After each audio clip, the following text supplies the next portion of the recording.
Hello everybody, welcome to the God Mode channel. I'm your host Jayso / the Wizard / the DMGM. I hope you are all doing well. Welcome to our Friday night D&D sessions. We are jumping back into Lucent Odyssey, our game that merges Dungeons and Dragons along with Oregon Trail style stuff. Anything to get us away from just standard D&D 5e rolls, because I am happy to have you all joining us. Who else is joining us, by the way, on this fine Friday evening?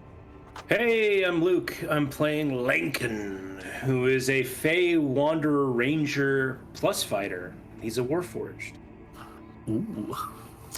What's up, guys? My name's Kevin, and I'm playing your Kalashtar Druid. I was like, oh, did he go on mute? Time. There it is. All right, next. What's up, everybody? My name's Slim. I'm be playing a bugbear rogue by the name of Uncle Jimmy.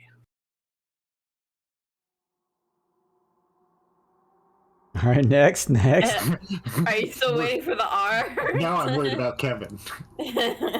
He's Hey, I'm fine. Kyle. I'm playing Professor Bar. Furball Alchemist Artificer. There's the comma.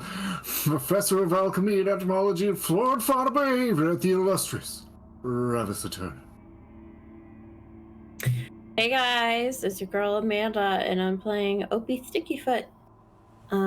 He's just a little guy, a little human Swarmkeeper Ranger.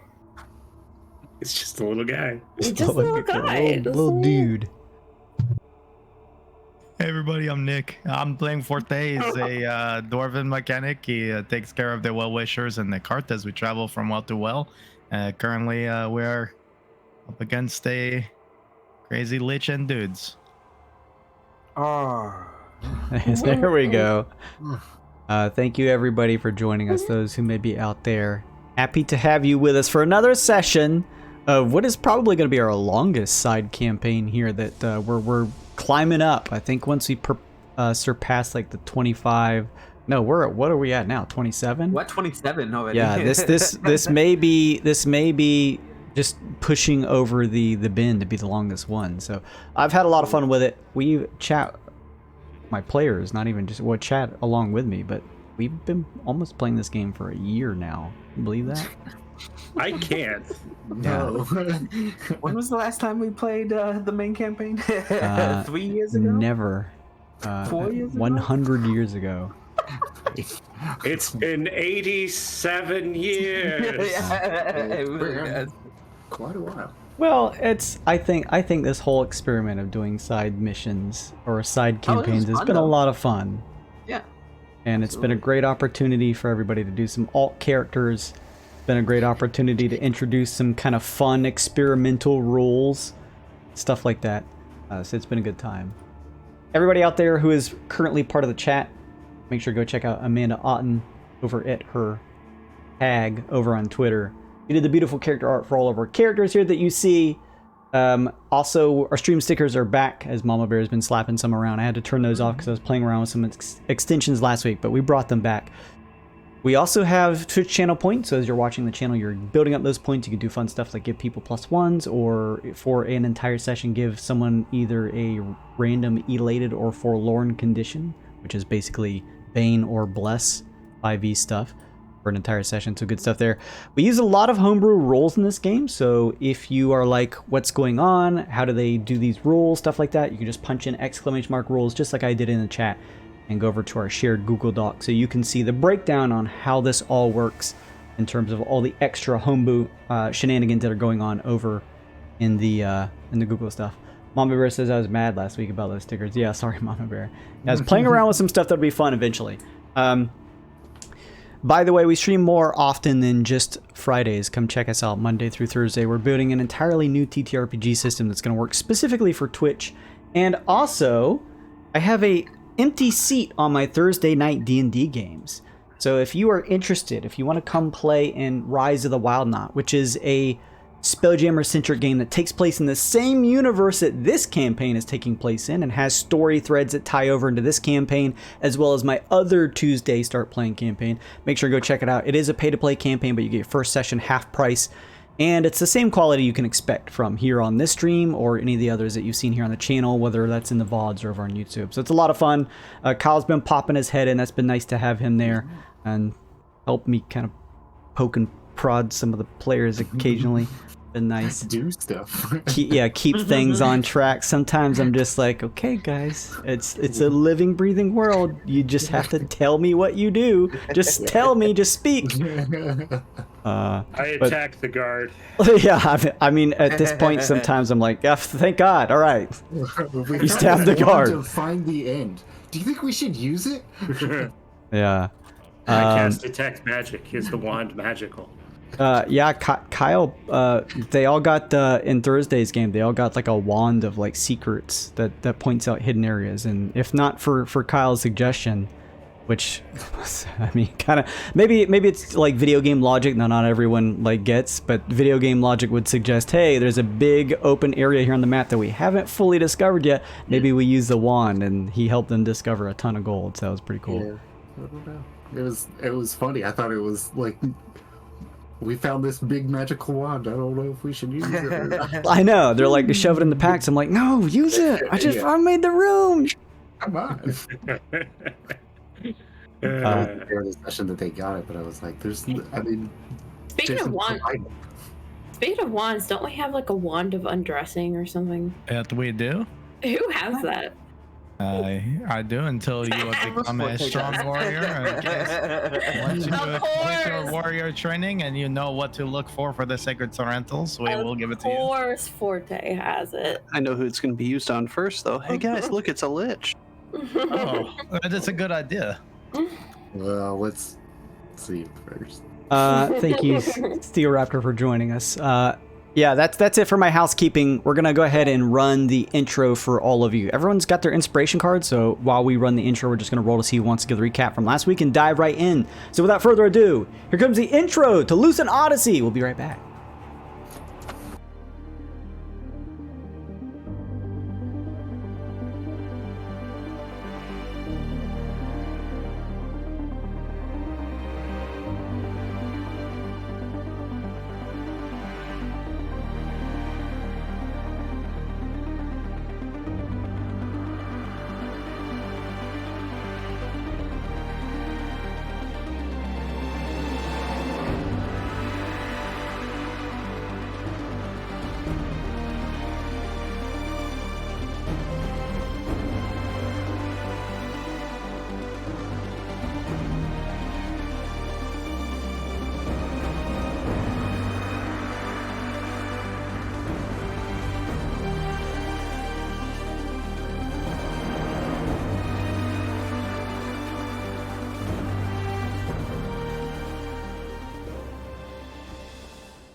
All right, welcome back, everybody.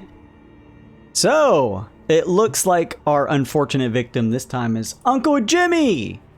Uncle Jimmy, if you would please, to the best of your ability, tell us last time what happened on Lucent Odyssey. Oh, no, nothing. I ain't seen nothing. It wasn't me. So we dispatched the faceless like Hydra and got its soul into a nice little bauble and gave it to Grimaccord, chatted him up, told him what's going down. He said if we go beat up a few baddies and come back, he might, and bring him some more magical souls, that he'd, I don't know, maybe make a shadow well, help us out so we don't melt in the radiance that is this awful, awful place. And, I mean, that'd be nice.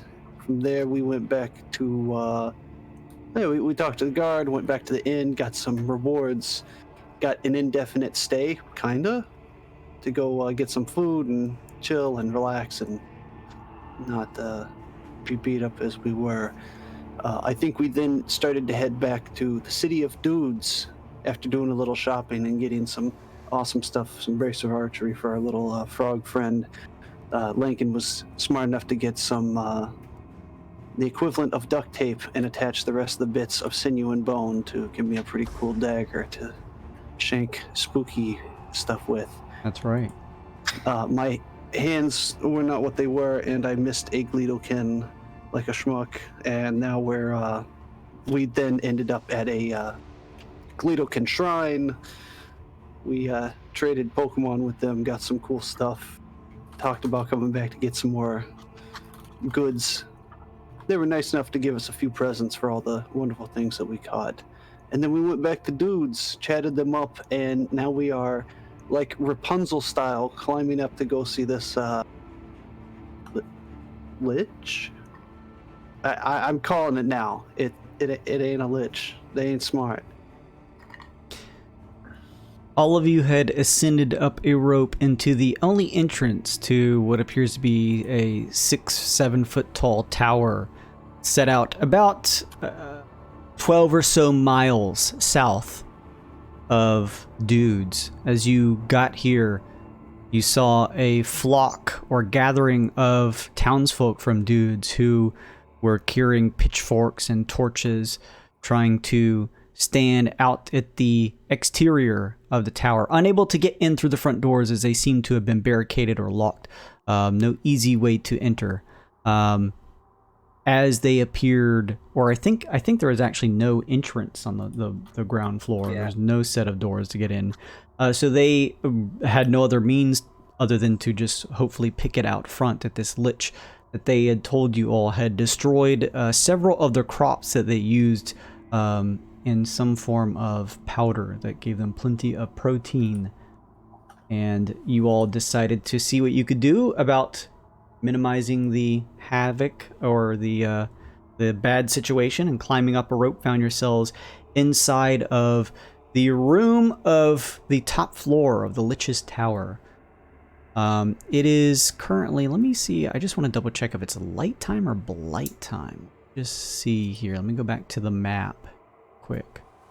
Where's the map?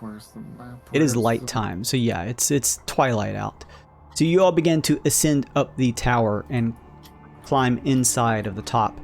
In the interior, you found the old room of probably some form of person who at one point lived here. Everything looks as it would for some type of like tower of a fairly well-off person. The only thing that seemed out of note was an area that looked like a desk and chair with a long full-size mirror that was covered in cobwebs, and a bed, the shapely bed that was very large and covered in red coverings that probably hadn't been used in some time, that was similarly a little tossed around and covered in cobwebs. And as everyone fully pulled themselves inside of what you all assumed to be this Lich's lair at the top of the tower, a voice spoke out, echoing around, though you saw no person or figure that it attached to, as it rang out across the room, saying, "Who dares enter the lair of Cinder?" Did she say her name?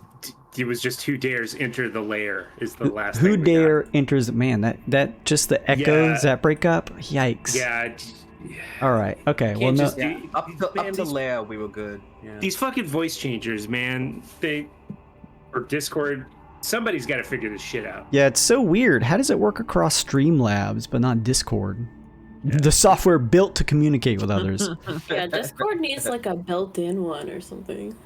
That would actually be a really smart idea, Discord. It's almost like we pay to boost our server and Yeah. pay to have like super user capabilities individually and just. Yeah, that's what they're busy I would adding. pay for a voice mod. Oh All my right, testing. Can you guys hear me? Mm-hmm. You sound normal. Yeah. Yes. Okay. That's the yeah. I'm gonna do my voice changer for the stream. But you are gonna hear my normal. Sorry, guys.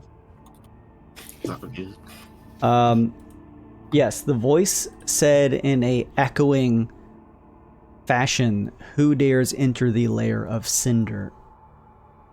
Cinder. The well-wishers. And who are the well-wishers? I don't I don't think she's heard of us. But we advertise. We have heard tale of a lich. That's who we are. Nice to meet you. I don't want to say too much. We are mercenaries, sell swords, adventurers for hire. We are here to talk. As you say this, Lincoln, there is a swirling energy that takes place in the center of the room, and shifting into view where once there was nothing there is what appears to be a female figure wearing a long cloak and covered in a hood. Dark auburn brown hair droops from the sides. She has fair skin and stares back at each of you before saying, "Tell me, why I shouldn't strike you all down right this moment?" Well, you see, ma'am, we're, maybe we could help you, deal with those, folk out there with not a lot in their heads that keep bothering you. They think you're a lich. You don't appear to be a lich. She lowers her head, her eyes being covered in the shadow of her hood, but you see them still shine a strange silver light as she says, "And what if their fears were true?" Well, unfortunately, liches are not natural. Oh, God. Well, I'm not natural either. Let's not throw around words that we'll regret later. I mean, you clearly live out here to, it looks like be left alone, so maybe we could come to some accord or some such, and we'll get them to leave you alone. If that's, I mean, if you're looking for peace, is there anything you're looking for? What are you doing? Make a persuasion check. If you're... How you doing? This is gonna go great. Jim, you got a +1, by the way, in the chat. I don't know if you saw. I'm gonna throw the +1, and I'm gonna use my advantage here because let's hope for a peaceful resolution. Okay. Come on, D&D Beyond, please. And that's 20. Let's see if his subscription is still being maintained. With the +1, that's 16 total. Nice. She lifts her head back up, her eyes coming back into the view of the lit candlelight that surrounds the room. As she says, "I should strike you down for entering into my room, breaking in. However..." Well, no one answered the front door. We were just passing by, and the window on the top floor was open, so... You know. One of those things. You are not incorrect about your assessment of this situation.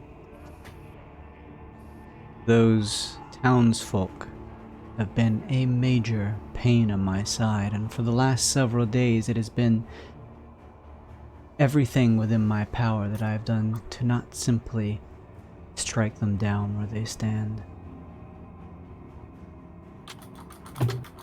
Maybe there's a way we can solve this peacefully.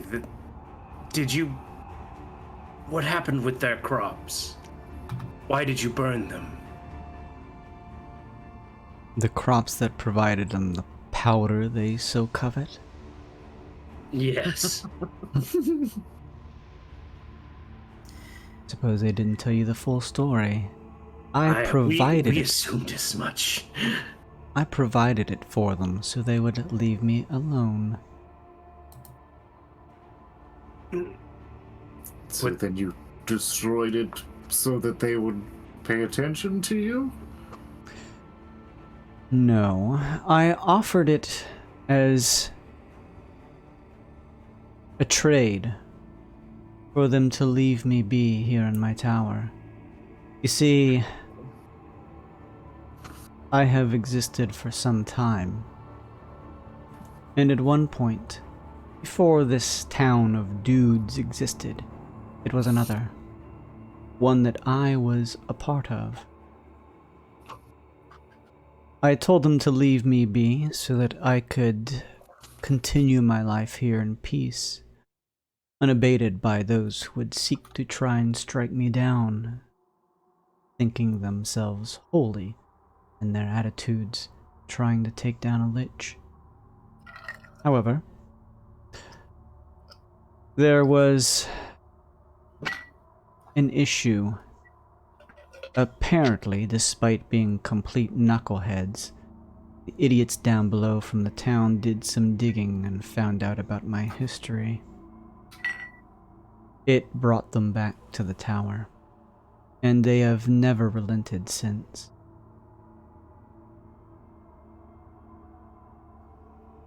I wish to do as you say. Although I am a lich, I see no benefit in simply striking them down. In fact, I believe that may be too good for them. If you are truly here in order to help the situation through a peaceful manner, then I would offer you a quest in order to benefit our situation, if you would choose to take it. Oh, we're very good at that. This quest will send you far out of this region. Is this still something you would undertake? We have We are been travelers. outside this region before. Very well. I can tell by your makeup that you are not locals to the town, and it has been some time since I've seen anyone other than the faces of those muscled buffoons. So then, I offer you this.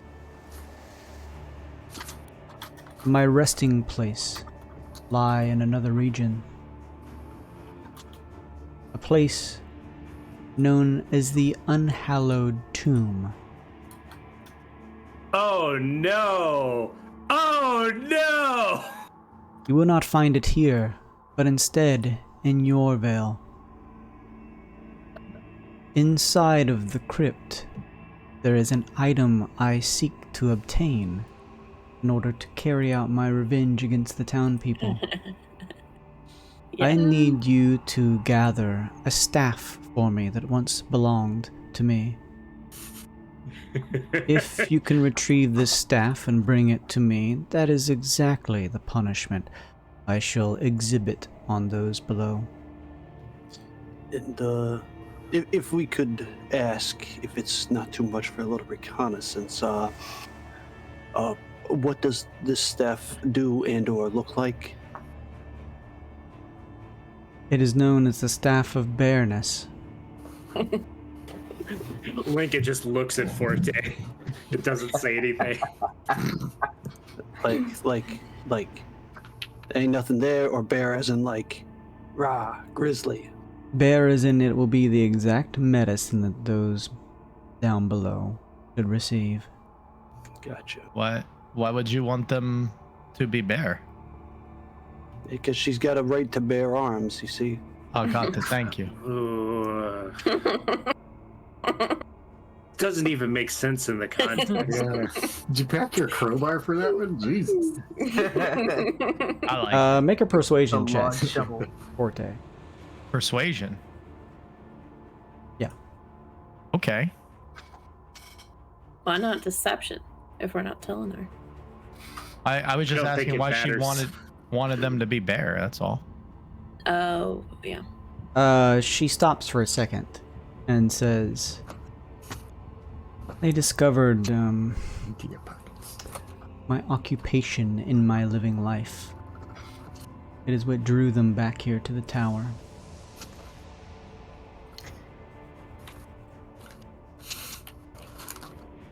And what was that? I was a dancer, an entertainer, among many other things. Once they found this out, instead of leaving me be, and since I had initially appeared to them in the form you see now instead of my true form, they seemed, let's say, all too curious to see if I would pick things back up where they left off. Yeah, gotcha.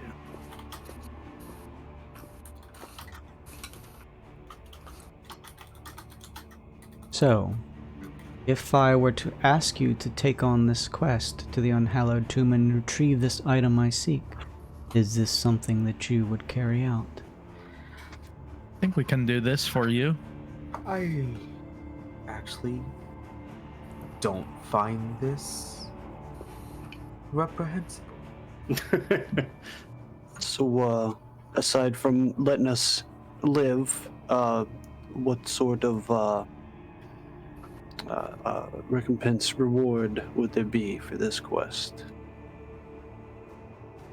That I let you live. I mean, that's pretty good. Pretty good reward. Very benevolent. It has been my favorite state of being. You see this one? This one's got a good reward. You do the thing and she lets you live. And we leave through the front door. No. Oh. If I could do that for you, I would. But understand, the men down at the bottom are persistent. I would hate for some of them to slip through and for me to need to put arrows through their skulls. Arrows. Interesting choice of weapon for a lich. Anyway, we'll be going now. You know what? Good point, well made. I will make a, what do we got? Nature, Arcana check? What kind of being is this I see before me? Sure.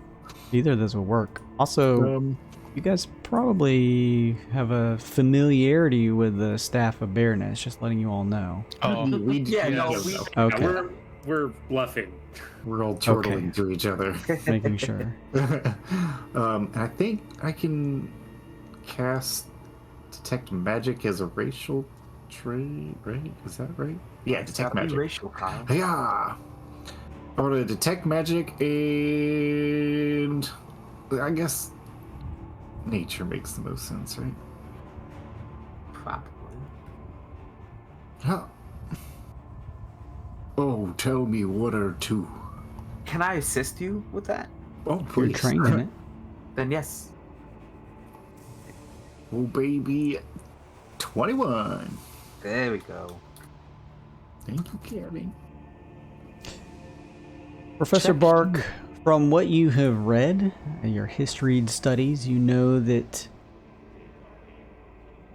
users of powerful magics don't try to typically immediately announce themselves to the others. Liches, for example, would sometimes take other forms instead of immediately looking as though a decomposed corpse, or dragons who sometimes take the form of humanoids instead of appearing themselves. Everything about this situation seems to ring true. You're not sure for certain if she is a lich, but from your checks of nature and how everything would add up, everything seems to fall in place that this is likely a lich. What you get from that check. All right. And then with my detect magic, like I can see magic as auras. Do I detect like any necromantic magics about? Oh, the place? yes. A high amount of energy radiating from her. Okay, that's It's good. everywhere. All right. Is that good? Is that good? Well, it's good that we're not being lied to. Oh, Could I take an insight check to see, specifically not if she's lying on any of the other stuff, just if she truly just wants this wand or this staff and that's it, like that will resolve the situation. Do I feel like that's truly what she wants? Can I make a check? Yep, there it is. Sounds Nice. good to you. yeah. No idea. I believe her. Well, we'll be going now. I have a question before we go. This wand, the staff, rather. How did you become separated from it? It was buried with my corpse. Ah, I see. Yes. Well, that makes sense. No further questions. Actually, I have a question. Yes, slow talker. Once you have finished with dudes, what is your intention here? That is none of your business.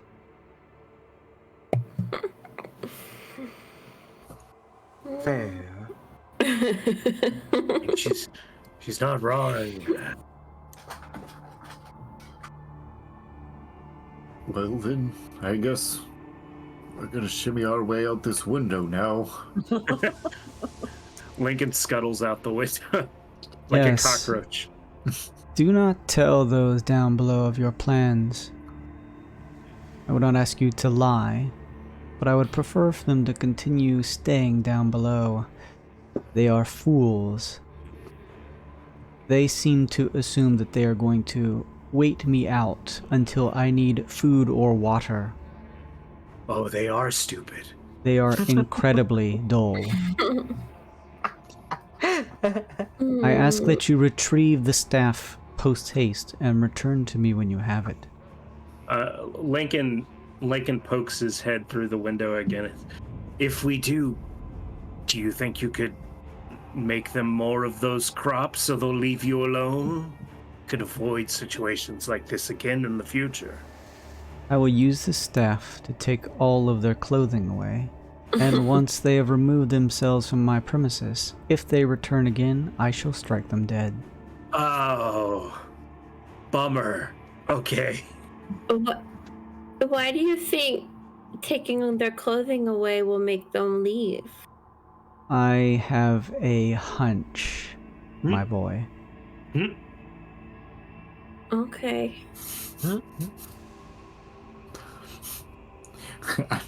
Oh, okay. An entire town? Lincoln just lowers his head. Well, we'll see if we can find that staff. Very well. Good luck in your travels.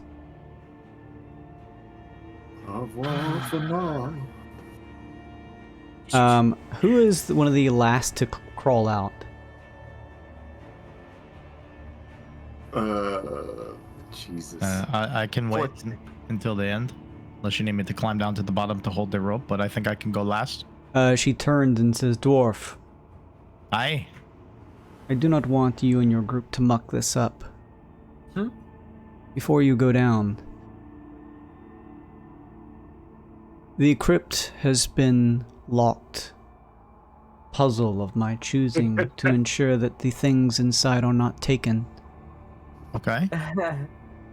There is a Very rhyme important.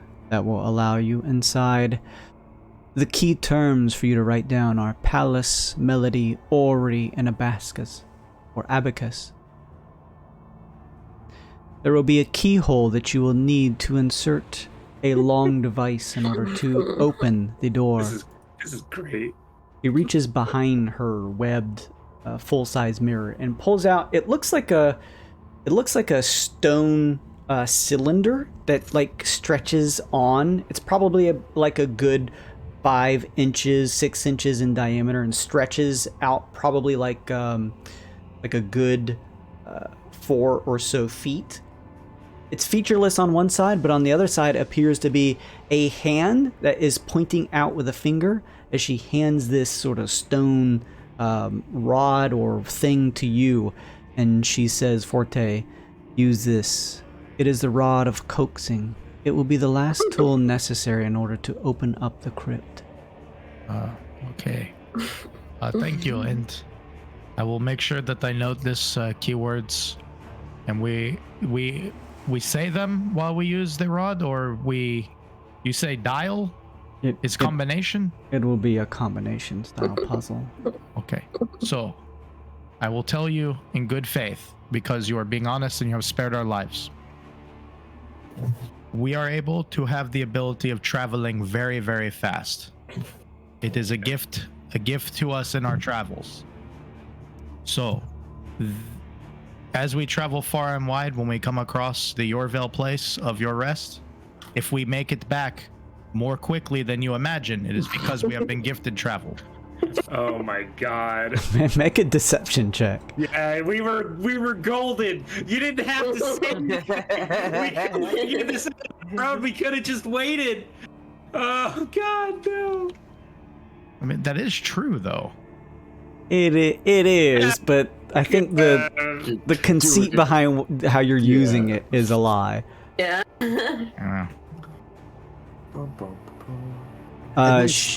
She stares at you and remains silent for like a good 10 seconds. Before saying, very well. The quicker that you return it to me, the better. Okay, we will try our make haste. Good. You crawl down. Mm-hmm. So, House Dreadmore, and then we come back. Yeah. Same distance. There is something I am concerned about, though.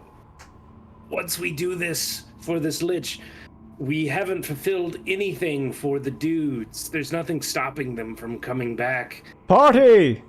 Were you able to take down the terrible lich creature? By which we mean ask to escort her down below so that we may have our revenge?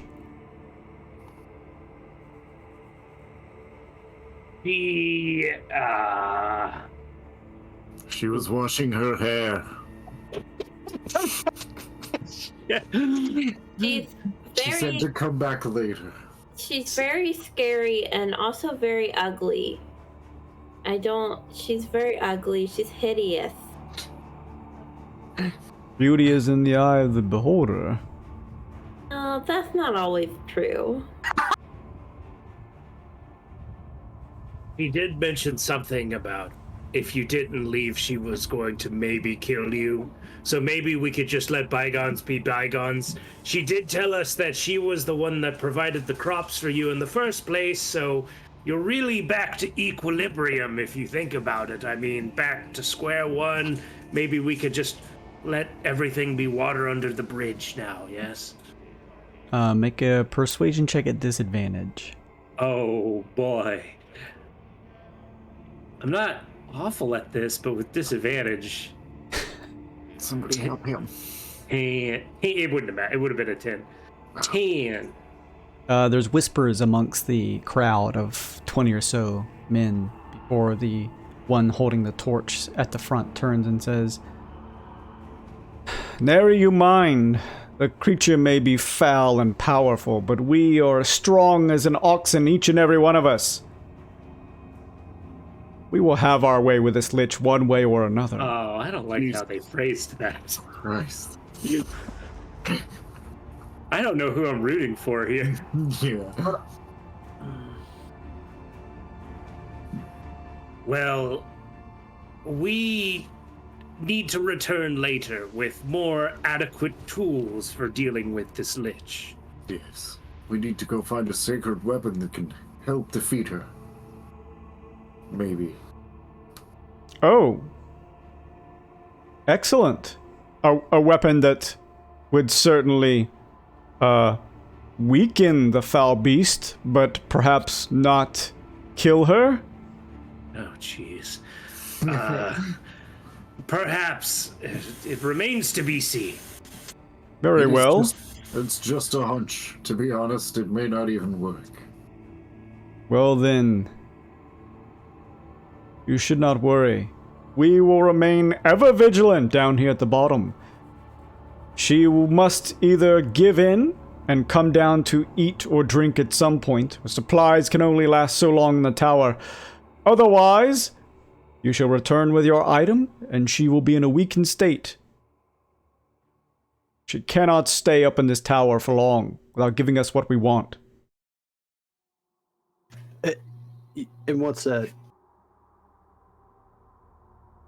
Yes. Well, what is it that you want?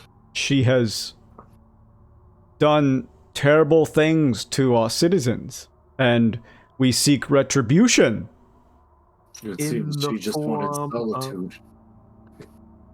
Oh, is that what she told you? Of course, a beguiling creature such as that.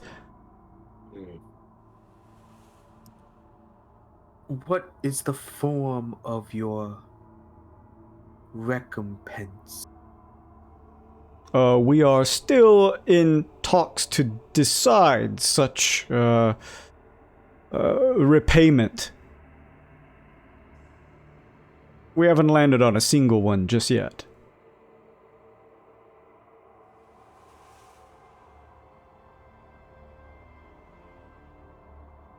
Okay, well, we'll be going.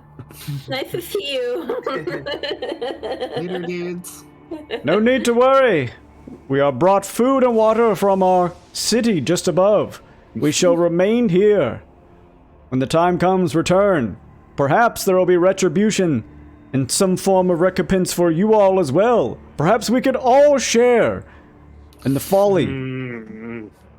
But until then, take heed of the dangers outside in the passage and protect yourselves, friends. Okay, all right. Just stay away. She has powerful magics. Let her starve herself out like your plan. It's a good one. It's a good one. Yes, we all thought of that collectively. It was a tough one, but with our brain power combined, I believe there's no task too difficult for us to solve.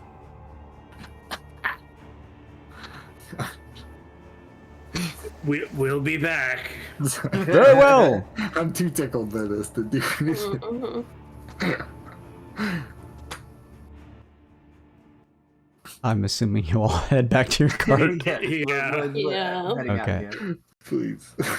Yeah, I used to work at a place like this. I picked up light work as like a bouncer, security guard, so I had to deal with a lot of dudes like that. Can we help her? Like, Well, I guess that is the debate now. As I may not like the dudes, but she is still a lich. She has done nothing of ill will to them. She was the one that gave them the crops in the first place, and she has shown remarkable restraint, giving what... Dudes aside, what is her intention? It seems like she just wants to be left alone. She seemed to be up to something. yeah, like fitting into a magical orb that we can give to Grim Accord. Not sure about that either. No, that one's definitely out. You don't think she's the big nasty out here? I think... No, I don't think so. I don't believe we should be assisting him. Can we make some kind of check? Like, how do we know? Doesn't matter. We'll just roll a 2 anyway. You make whatever checks you want. Campaign. To know what? To like know what's the boss, the area boss, or whatever. Oh, I don't know if well, there's that'd be way a to- tougher check. I guess we can start asking at towns. Hey, dude. You heard of anything big roaming around the wastes out here? You're asking the dudes? Yeah, the last one in the line. And also, if he knows where to get a hamburger in town. Yes, there's a wonderful tavern in our town. And if you're looking to, he says, taking a look at you, Bark, maybe perhaps perfect your hairstyle, you can also go see one of our plentiful barbers in the town. Very interesting fellow, different from all of us muscly boys here, but I assure you he does quite the job. He could clean some of you up, he says, kind of eyeing like you and Tyne, who's just this bushel of wild hair.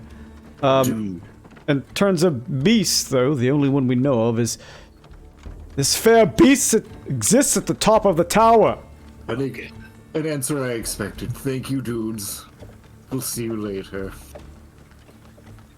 So Very well. Do you guys want to go back to town, or do you want to teleport to the mountain area and go to Dreadmore? Do we remember what this is? That was an area where there was like more frog people. Oh. Well, that's out. Wasn't a big thing on the list. Yeah, it was not an important location, if I'm being 100% honest. Well, I think the conversation can be had now. What are we doing with this staff? I think we go to Dreadmore first and then give it back to the Lich. You really shouldn't get involved with domestic. I say we give the staff to her and let her play her trick on them. And then if they refuse to relent, then we may need to get a little more heavy-handed one way or the other. But maybe her plan will work and they'll see each other's glorious bodies and decide that bros go before liches. I mean, I don't want to be a stick in the mud. I'm all for giving it back to her. I don't think we could do anything else to stop her. I think she's a little out of our league. What? We stopped a false Hydra. We could kill anything. She's an 8 at best. Anything. If her staff, I think we should give it back to her. I agree. 9. Yeah. I mean, a lich just saying, I'm going to take away your clothes, leave me alone. She shot a few over the bow. Didn't We we? just need to leave her alone. Didn't we get her skimpies and sell them from the tomb? I think we did, yeah. Yeah, that's Probably. hilarious. Do Let's not mention know- that. Imagine if we had them here, though. Like, we could sell it and, like, bankroll every add-on for the You guys card. crawl into the tower and they're like on Forte's head. Yeah. Got the leg holes over his eyes. What's the movie when it's just the boys in the bathroom? And they go, Oh, Forkies? yeah, that's what we're gonna do with the dudes. Oh, jeez. Jeez. All right, that's enough of this. Let's get the fuck out of here. Dreadmore. Redmore! All returning to your wagon, focusing on the harmonic meter inside. You focus on the Helper's Hand Guild that exists over in the jaws of Oblivia. With a flash of light, you find yourselves disappearing from Cinder's tower and reappearing over in the jaws of Oblivia. Later, dudes. Well, we could begin heading due south, maybe skirt around the Scuttle Shrine until we get to Dreadmore. With any luck, maybe we'll find a Gleedlekin on the way there. We only need one more for our next reward. Is this House Dreadmore? Yeah.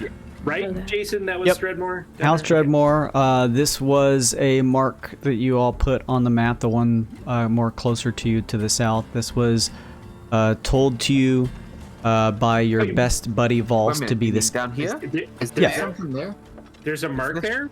Should there be something here? That's Oh, on yeah, GM there layer. should We be. don't see shit there, yeah. I don't see anything there. Oh, really? Yeah, nothing's there for I thought us. one of you guys put this here. Let me see if it is on the No. GM layer. Oh, whoops. Well. Well, let's start by going there. Well, yeah. So this was the Scavenger's Promontory, which was told to you by Vols, who said stop by sometime. And then the area up here was one that you all marked as an area that you're with your latest blessing on the wagon, an area that you picked up as another point of interest. So you didn't discover that. The Scavenger's Promontory is like what? I can't remember. It's like the guy's hideout.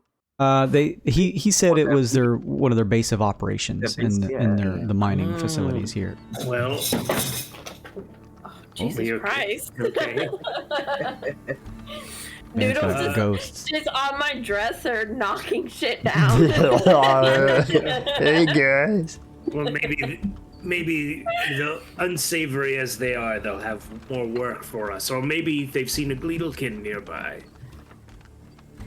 I may as well go there on the way. Must we? I mean, no, we don't have to, I suppose. Not a fan of this guy. But I'm but one of 6 of us. I say there's no harm in it. We're at least on speaking terms. There doesn't seem to be any harm. Ugh, fine. All right, let's start heading out. Let's Yeah. New space. New space. go here. Hang on just a second. Switching some things around. Let's move back over to the map. Heading towards the Moving Scavenger's Promontory. Ping All me! the treasure away from where you guys are going, and putting all the monsters in your path. You shift here. Let me do a quick roll here.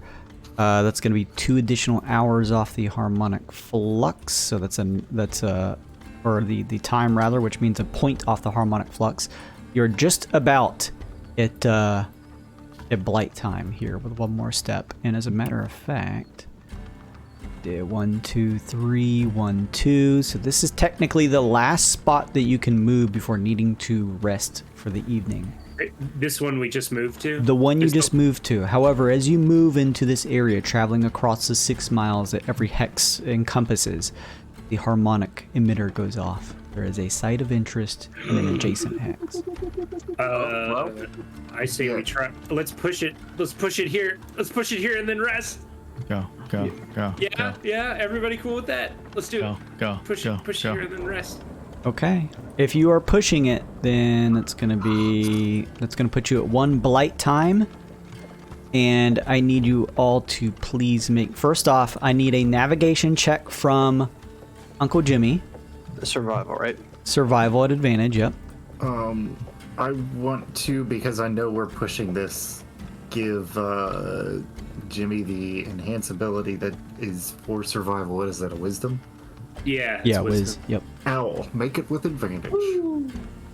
He already does. He naturally great. gets advantage, yeah, because he's trained in like a navigation stuff. I'm a getaway guy. That's Uh, a 13 total ball, tossing a +1. Okay. The darkness begins to encapsulate the wagon, only being lit by some of the torches that you hold. However, you're still able to make it fine yet. There has yet been a single time, Uncle Jimmy, that you've steered the wagon the wrong direction, so good job there. As you continue to push here, I'm going to ask for a Constitution saving throw from everyone, please. Whoa, where's all Everyone? Yeah. If you're all trying to push together. Oh, hey, whoa, gabagoo. Simone. Give me the boy cards. DC is 14, by the way. +1. Fine. Oh, Plus yeah. 1. So some good boy cards to hand out. Grab those. Uncle Jimmy fine. Lincoln fine. Oops. Bark, you're fine. Tyne, feeling a little tired. +1. 14. 14? Okay, then you're fine. Opie, you're good. Forte, you're good. Should be everybody, right? Yeah, that's all of you. As you press ahead, up ahead you see what appears to be a large, tall, fortified wooden wall that raises up about as you get near it here. It takes you pushing to get close to it, actually, because outside of this, the blight is here, so everything is just naturally dark. Outside of the torches, you can barely see in front of your hands.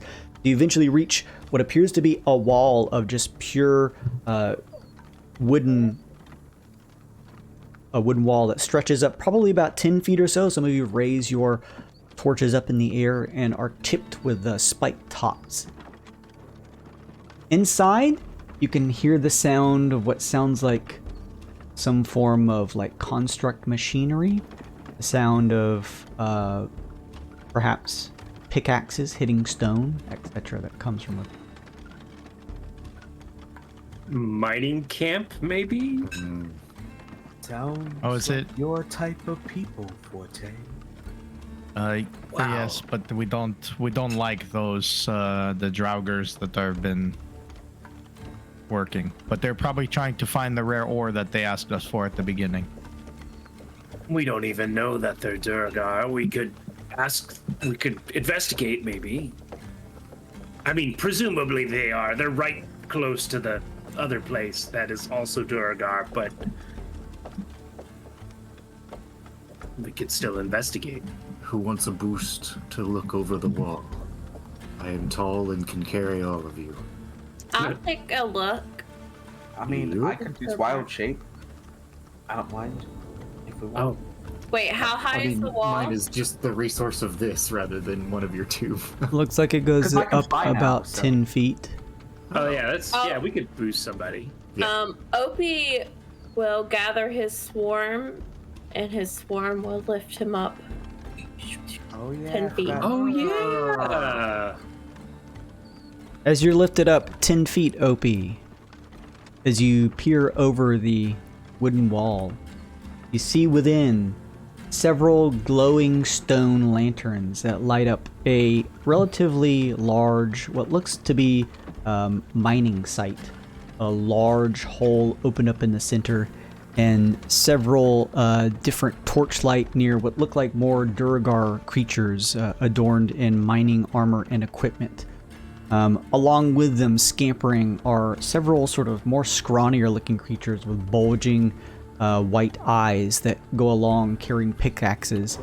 In the distance, you also hear the sounds of a whirring machine as you see large machinery of a construct form and somewhat of a humanoid shape that is pushing two drill-like arms into stone, churning into the stone itself. Is that like didn't we fight something like that? Opie would recognize this from the lights nearby, as it looks like one of the things you fought before, yes. So this looks like a bad place. Like a mean place. That's what you see. That's what you see. It doesn't sound safe to rest here. I don't... Mr. Rolf is nice, but these people don't look so friendly. Is there anything that we could take from them, if we murdered them?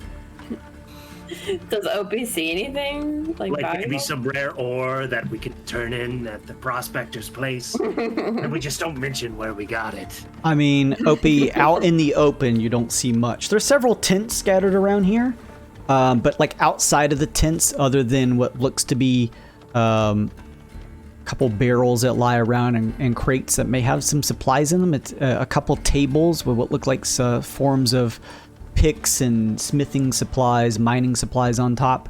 In terms of equipment, you don't see any specific valuables just sticking out in the open.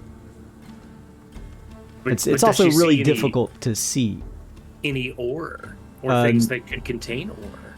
Not that you see, not out in the open here. Because again, it is just barely lit by the stone light that hangs these light stones that hang in some of the lanterns nearby. It's very difficult to make out anything of interest here at Blight Time, unless you got closer.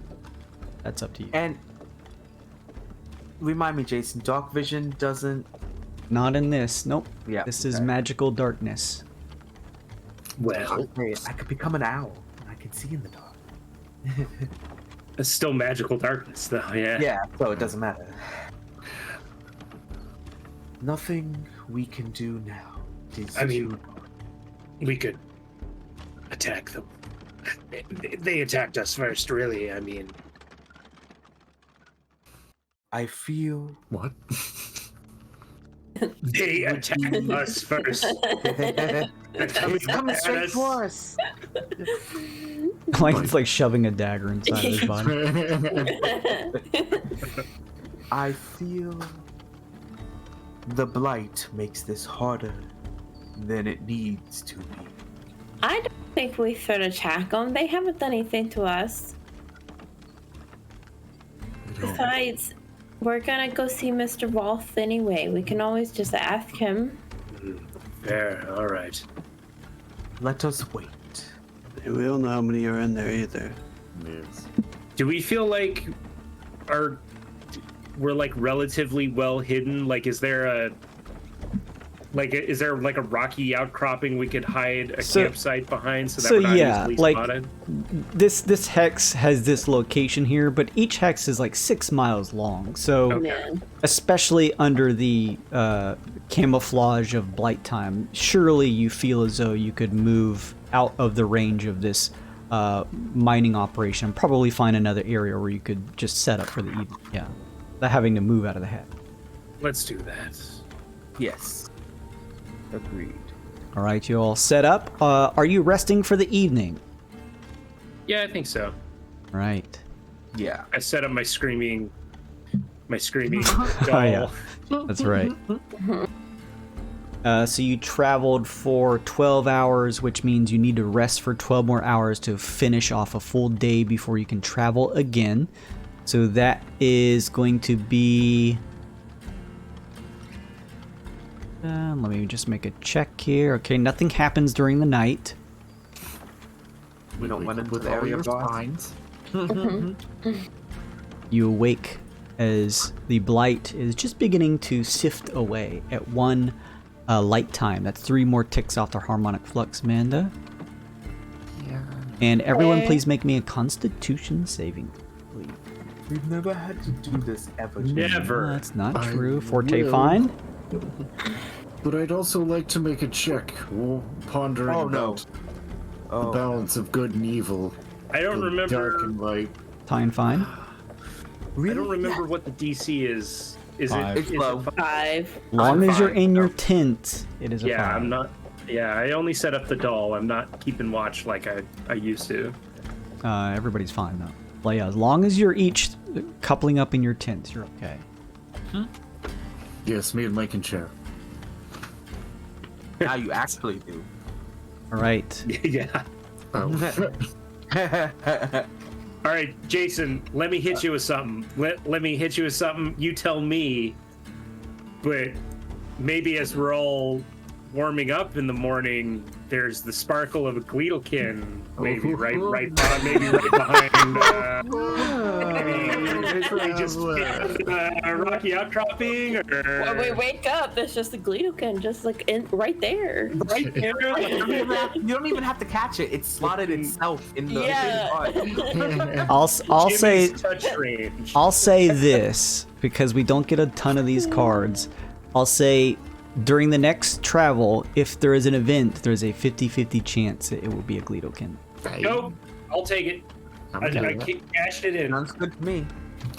But Bark, something does dawn on him as the dawn breaks. Is the night and day, are the night and day cycles, are they the same as when we started? Like the light isn't overtaking the darkness at this point or anything like that? Yeah, it is a solid 50-50 split. 12 hours one side, 12 hours the other. That dickhead, he's lying to us about the dark. This land doesn't Grim Accord? Yeah. further dark. He Hmm. is not our ally. No. He does have a point, though, that too much light can be dangerous. I mean, obviously, that's what's happening to us. Well, sure. Demonstrably true. Make a nature check or history check, Professor Bark. Oh. Can I assist him? If anybody's with training, though, nature. sure. I can assist with nature. Cha-cha. 20. Professor 20. Bark, your initial thoughts are it's been a complete split the whole time, but since you are maybe a little more astute in your observations, having a kind of more formal education and maybe taking note of things and pondering as you go, if anything, you notice that the light time seems to be drawing a little longer than when you first started. Not by much, and almost indiscernible to most, but you actually gather that probably takes an extra 10-15 minutes for the light time to end. So it actually doesn't mechanically change things, but the light seems to last a little longer than the blight time for that check. Curious. Maybe there's something to investigate here. I wish to monitor it further to see if it wanes at all, I guess. If it starts becoming more darker. Okay. Sure. There's a astute observation. That's all, so very Professor. stupidly. That's our professor. He just had a stroke there. To see. Something more dark side. Professor, are you okay? Just drops in his mouth. It's early. Oh. See, I told you all that light radiation's bad for us. Look at him.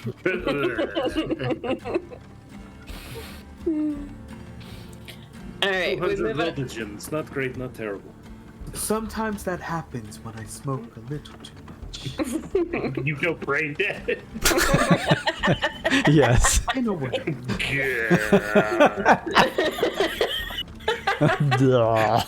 He's just been like hitting salvia straight up this whole time. He's been hitting that wax really hard. Ugh. All right, we're moving on. Let's fucking go. We've derailed twice already. Yeah. Do we Oh, want to man. look in that place again that we were looking at during Blight? Yeah, sure. Yeah, I guess we could. Maybe something a little more surreptitious than a boy poking his head over.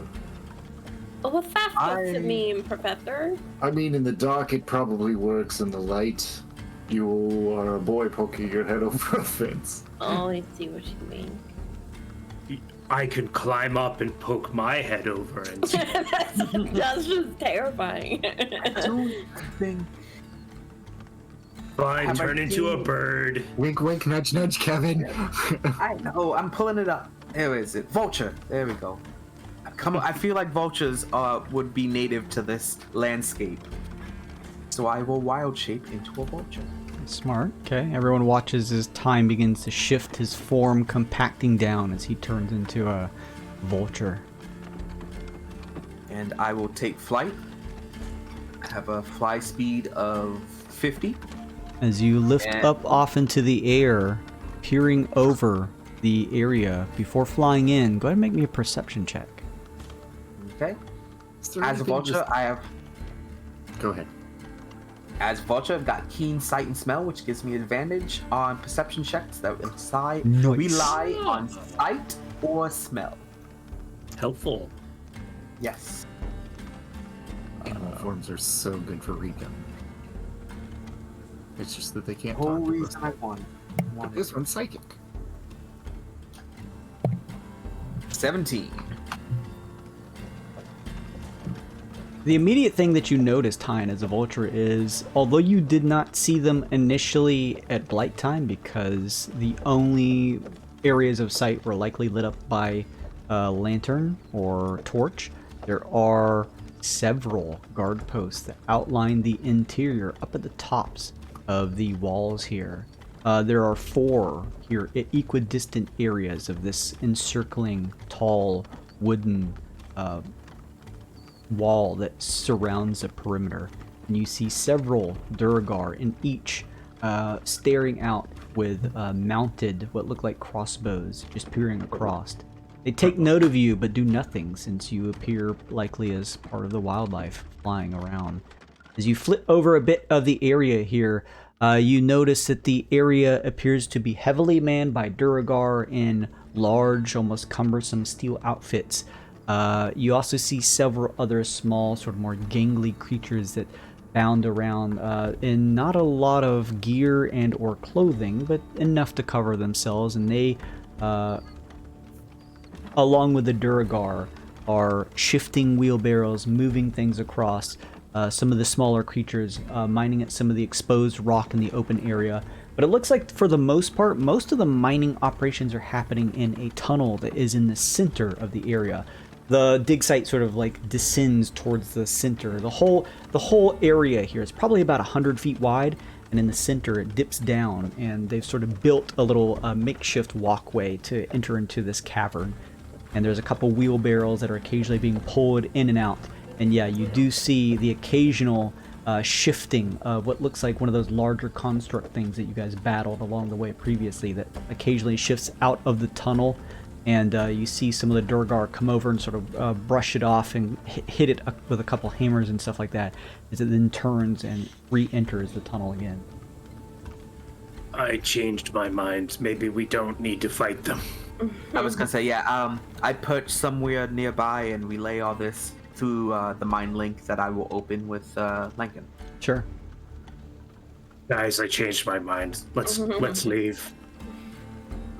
If that's the consensus, I'll fly down and return to my normal form. That sounds good. Yeah, I mean, I don't think there's any scenario where we walk in there like, hey, what's up, guys? And they don't just immediately attack us on sight. Yeah. So I think we just move on. Considering our last few run-ins with Durgars, yeah. Yeah. The question is, do we still go to the prospector's place at all? Or do we just head on from here? Head on. I'm seeing head on. Let's head on. Time doesn't care one way or the other, really. There's not enough benefit that we've seen versus the chance he might not help us or hurt us. Now, before we do move, do we want to check any of this? Do we want to check other spaces around, like where we heard the sonic emitter? This is the emitter, right? Okay. Was this the thing? All right. Yeah. I think it was. Yeah, there's no beeping now that you've discovered this area. Okay. Cool. Yeah, let us move down then. Head south. Okay. If you are moving down, then ping me. We can always go to that place later too, because like it's really close to the Helper's Hand Guild anyway. So. Yeah. Okay, shifting down here, you shift down this way. As you travel from one of these scavenger sites, heading south, continuing to make your way towards House Deadmore, you move on. That's another mark off the harm meter, as it brings you to 3 light time. And it is here that as you're traversing through the rocky ravine, the area here is pretty desolate. There's little water, little vegetation, but the occasional outcropping of like grassy patches with some bushels occasionally. And as you're traversing past one of them through some of the leaf work, Lincoln, you happen to spy a little bit of a glitter within. There is a golden Gleedokin drinking from some of the dew that is rested on the leaves. Lincoln grabs Jimmy's shoulders and says, Jimmy, now's your chance to make up for your past failures. Do not fail us again. Oh no. Well, I mean, what odd can we use to catch it, Jason? To try and grab one of these, you can use a sleight of hand, a stealth, or an animal handling check. I get a +10 on sleight of hand and stealth. Damn. I only offer because I'd be willing to use my inspiration to get advantage, and I have a +8 animal handling, which isn't horrible, but up to the group. I mean, I could, if you do sleight of hand or stealth, can we aid people on these checks? I can't remember. Unfortunately, in this Yeah. case, no, because only Okay. one person can kind of sneak up and be permitted to try and nab it. Jimmy's our guy. Okay. Well, good luck, Jimmy. Yeah, this is kind of like a one and done situation. Jimmy's gonna take a deep breath. Part of the cards. Jimmy's got back. Alright, we're gonna do. I did stealth or sleight of hand last time. We'll do stealth this time. My wife brought me wine. Look at that. Good wife. Vine. And a +1. I only have one left. 13 total. Jimmy! Jimmy! Jimmy, sure advantage would have helped. you do your best to hide behind some of the stonework, getting closer and closer to the Gleedokin. It doesn't appear to have necessarily noticed you. You're right in the perfect position to reach out and grab it, but there is just one final stone that your feet kick across. The Gleedokin spies you and quickly flits away. You hear the sound of the flittering wings as you grab into the bushel, but it unfortunately escapes your... Man, fuck Roll20. All my homies hate Roll20.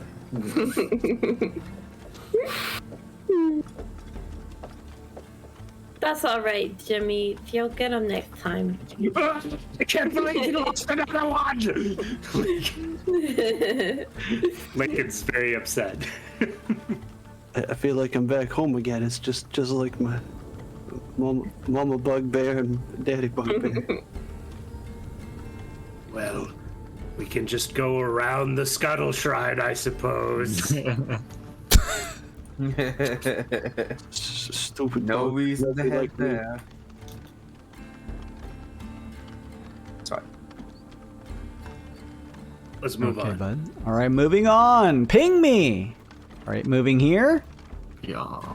Gonna put you 2 more hours in for your second bout of travel.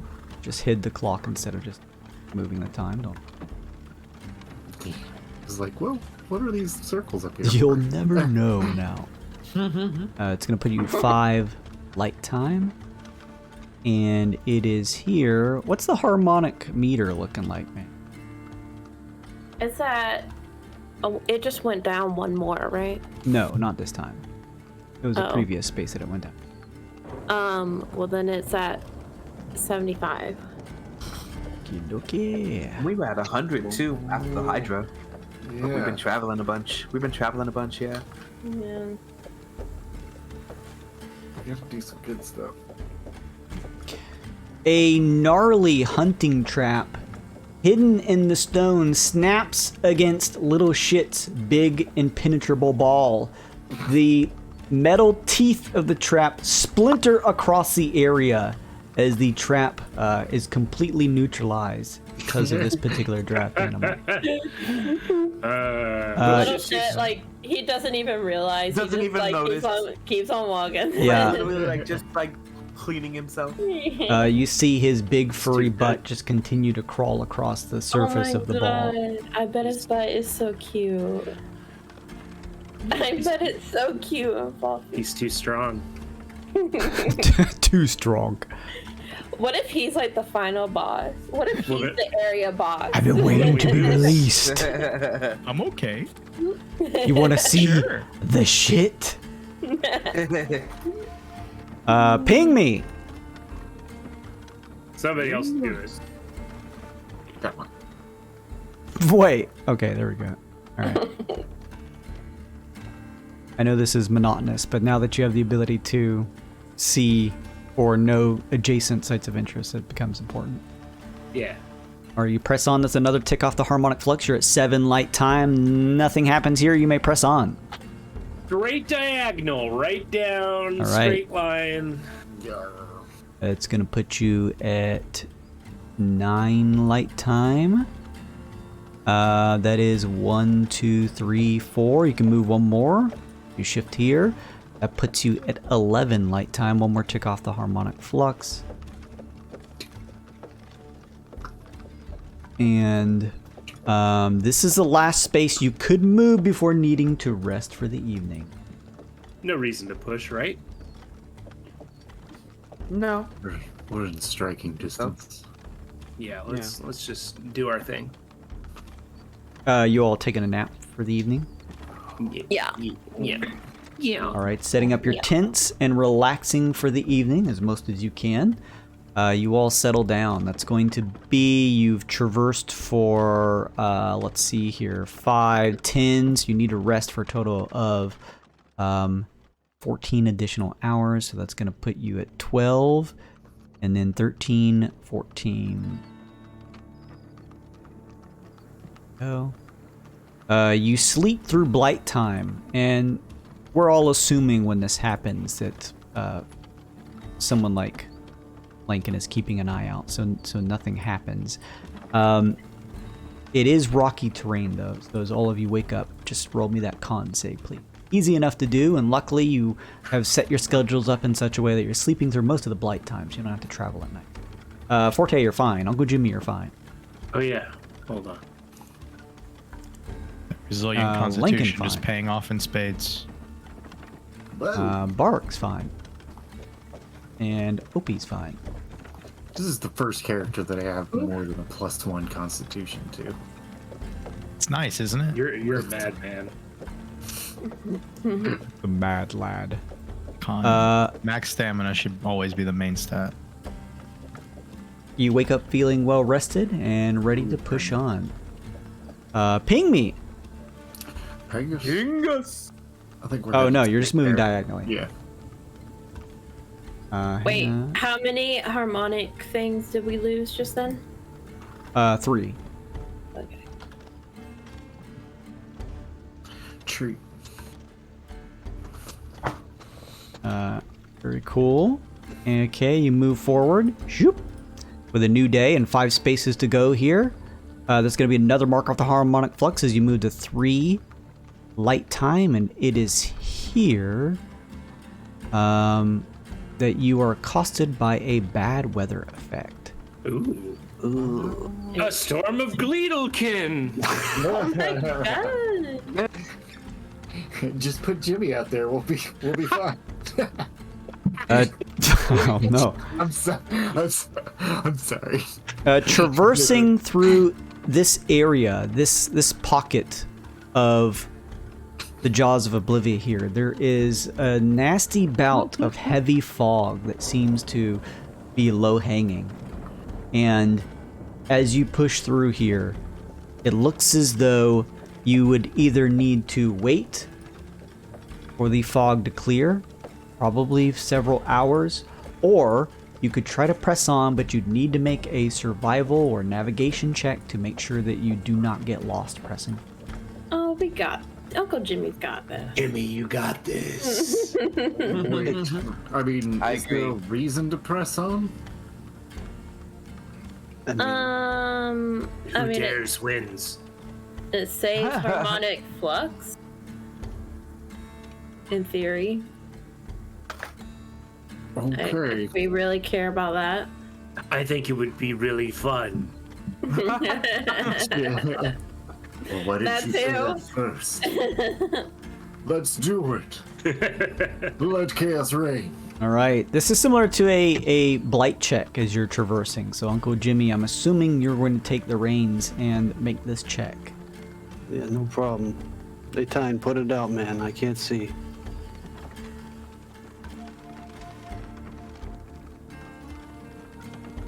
Oh wait, it's forgot advantage. That's high enough. Oh, now you roll well. Now you roll well. You can do better. Go for advantage.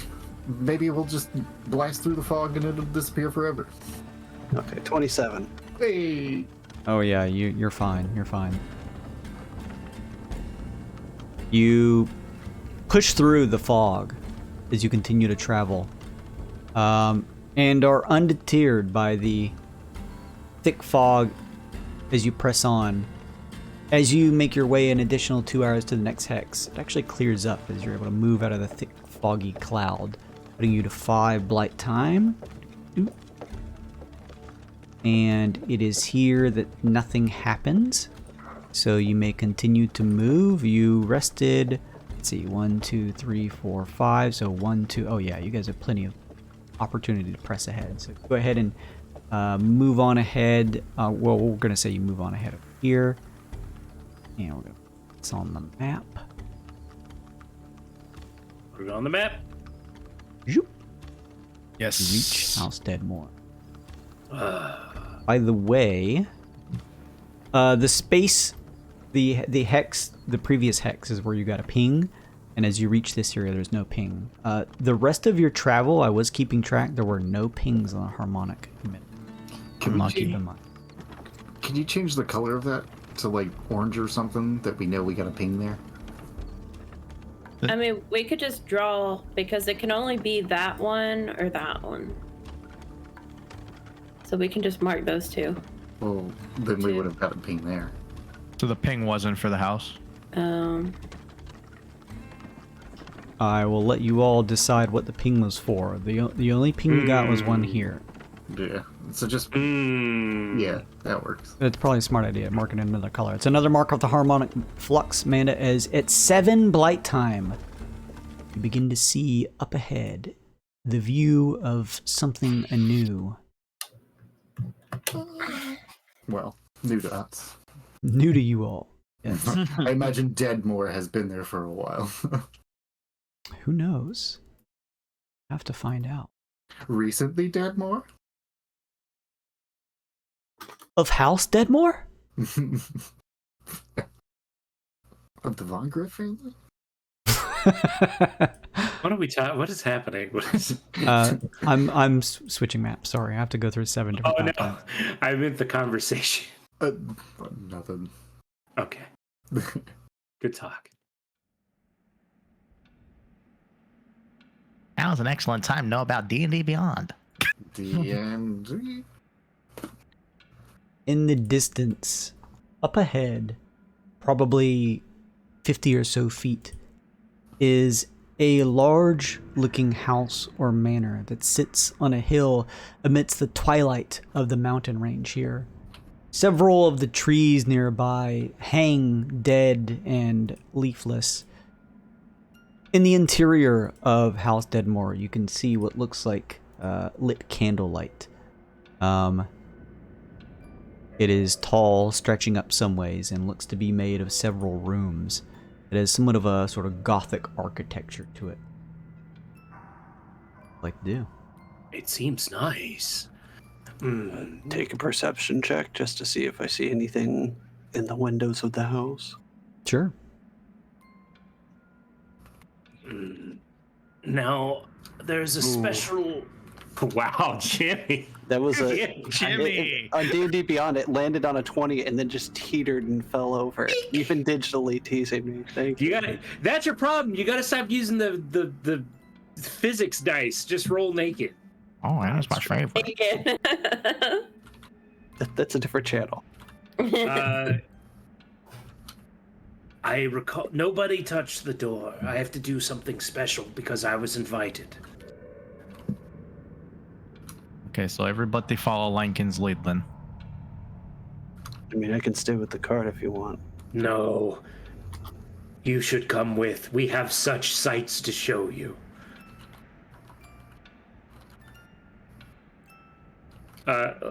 If nobody's got anything else, Lincoln approaches the door. Yes. And he knocks 5 times. Just slow, deliberate knocks. And says, "Your son is here." As you do that, Lincoln, the 2 old oaken doors, creaking loudly, both open of their own accord. You see an entrance area that leads through an initial small, narrow room, and then opens up to sort of a grand area where it is a very open room. A old blackish red carpet leads from the entrance of the door into past the hall into an area. At the distant end, you see a tall oaken chair with a silhouetted figure sitting in it. The lighting not good enough to truly make out who it is, especially with your fuzzy sight. However, you do see a figure who is standing not far, closer towards the narrow entrance. A figure who is donned in a hood that covers their features. It is Old Mama Bone. Mama Bone. He turns and says, "Welcome, Lincoln. Please, it is time for you to speak with the lady. Bring the other. Well." Yes, come in, everyone. Welcome. This is quite a palatial estate you have here, Old Mama Bone. It feels like I'm home again. Home again. In a way. Inside check. What the fuck is that mean? Did we just walk into the face somehow? I guess that's more of like a nature or arcana check. It's hard to tell what the hell. She didn't even finish her sentence. Oh. She just said "in a way" and said nothing else. You all like, wait. She says nothing else. I sense a trap. Well, is everybody following Lincoln, I guess? Forte follow. It's your house, boy. Yeah. Lincoln wouldn't lead us into harm knowingly. Exactly. Knowingly. Knowingly. We all fuck up. These things do happen. Yeah, I guess I walk forward. Yep. Everyone enters the house. Yeah. Oh, yeah, I figured we were all in there. The long draping carpet runs through this open area past Old Mama Bone. Thank you, Ukyo, for the follow. Leading past this area to the tall-looking chair at the end. Seated in it is the figure of what looks like a female woman. Now, she looks like a lich. Ooh, it's a lady. Her hair is silvery white. Her eyes glows with flecks of silver that pierces through some of the sort of darkness here. She wears a dress that seems to be covered with accents of what appeared to be carved bone. She looks ahead, seeing you all, and with a voice that echoes across the open room says, "Come closer." Okay.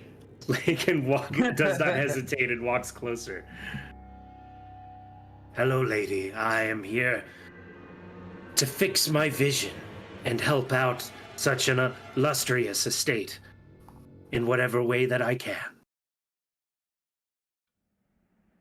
She begins to speak again, and you notice, Lincoln, as she speaks, her mouth. That's fine. I've seen Tynar do that before. It's not weird. This one is interesting. Most people, when they speak and their mouths don't move, it's some form of like telepathic magic. Here, though, you don't hear the voice in your mind. It is coming from her face, but not from her mouth. That's pretty cool. Lincoln thinks. I'm going to take you to a puppet show. She says, "Lincoln, Yes. well wishers, you have traveled far to reach this house. Welcome. I have been given progress reports as of your discoveries and travels of the passage via the Old Mama. Welcome to House Deadmore. Long have I awaited your arrival. I am Lady Deadmore, and Lincoln, I am one of the conscriptors who worked with the wet nurse in order to form you. You're... I see. This is... Lincoln turns to the rest of the group. This is my... relative? Lincoln doesn't sound sure of himself. Interesting. Well, it is a pleasure to meet you. I have been told that you have suffered some setbacks in your journey. Tell me what those are. We have been tasked with restoring the light wells across this land. I have fulfilled my responsibilities to the best of my ability, but the light is slowly killing all of us, and it is extremely painful for me to experience. It partially blinded me in one of our previous endeavors, and now we have but one light well left, but should we open it, there is a good chance that we will all die.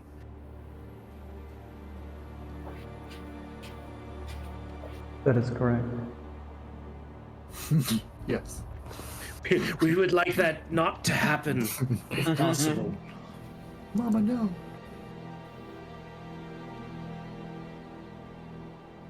You were built for a specific purpose, Lincoln. Yes. I must admit, this situation, it falls on the shoulders of the unseelie, our court, and its insatiable hunger for power has caused this situation to erupt. Oh? You see, you have made your way through 3 regions now. Just as many before you have.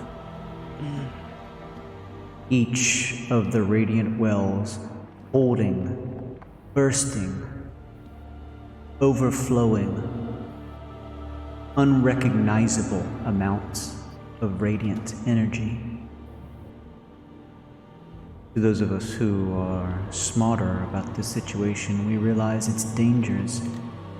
But to some of those out there, they see it as an energy that could be harnessed, that could be obtained, that could be used as a offering to those who would enter into contractual obligations, as we so like to do.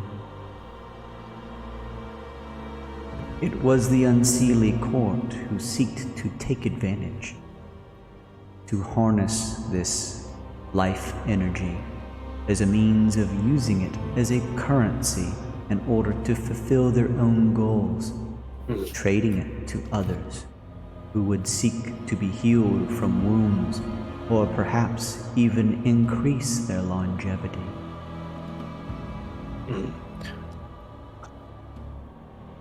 I see nothing wrong with this. It is a resource to be used like anything else in nature. It was, until the court grew careless. They continued to siphon the energies from the wells against the wishes of the sacred serenitals. Oops.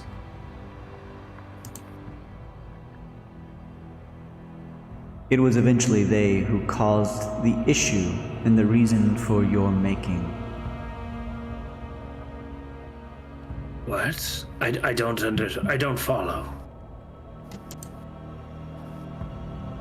There is one well left. One more well But you must understand, this is not a well that you are meant to crack open and allow the energies to seep through before closing. This well has been open for some time, and it is your job to close it. The Unseelie, in their thirst for this life energy, tried to siphon it from the final well, and in getting too greedy, had their lives consumed by the very energy they sought to obtain. I could see this as a possibility. Do the Serenitals know that the well is still open? The Serenitals have spent several decades accruing new travelers, new parties to make this pilgrimage in the hopes that the final well could be closed. They have all fallen victim to the well's radiant energies. It's been open for decades? That is correct. I don't understand why the Serenitals would keep this information from us. They obviously want to keep a lot of things from us. Yes. It is a formality of the Serenitals to write each of those who traverse on this pilgrimage a letter that reveals minor details. However, typically, the leader of the group receives a document that should have all of this information inside of it. Did we? Do we have that? I thought Invitation letter? all of our letters. I thought all of our letters were the same. I thought we even looked. I think, yeah, we even compared them. Correct. None of them had the full information. Well, Oh no! maybe we just forgot about it. Our seventh member, no! Oh no. That's awesome. Do we still have? Did we get like a journal or something from him? We have the journal. No, we. I thought- I don't think we do. I think It we got was- what's her face's journal. Yeah, Oh. Street Rats journal. Oh no! Wow. Okay, that's something. So.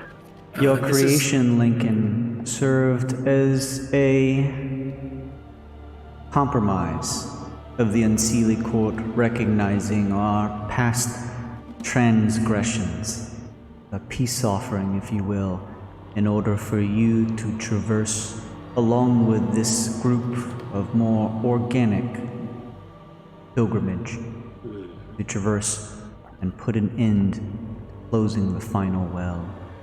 Though there are other things I would like for you to stick around for afterward. You are saying that it is within your best interest that we all survive closing the well, then? It is within your interest to survive. Though if the others can do the same, I see no negatives in this. Yes. Well, sounds like we're all on the same page then. We would like to survive the final encounter, and we would also like to prevent the highly radioactive energy from continuing to pour into the veil. That'd be pretty good. Yes, it is not a matter of darkness. It is a matter of light spilling into the passage that is the ultimate threat. Is the light what's causing the blight time then, or is the blight time the natural state of the veil? Blight is the natural state, though if unmitigated, the light time will consume all. It has already rendered the final region unrecognizable to what it once was. Well, it is my purpose. The gate will close. I trust that everyone is in agreement then. And I look back to the rest of the group. We have to close the gate, right? Aye. Agreed. And what of Grim Accord? We have had dealings with him very recently. He seeks to open dark wells across the land. An estranged member of the family, yes. He seeks an alternative method.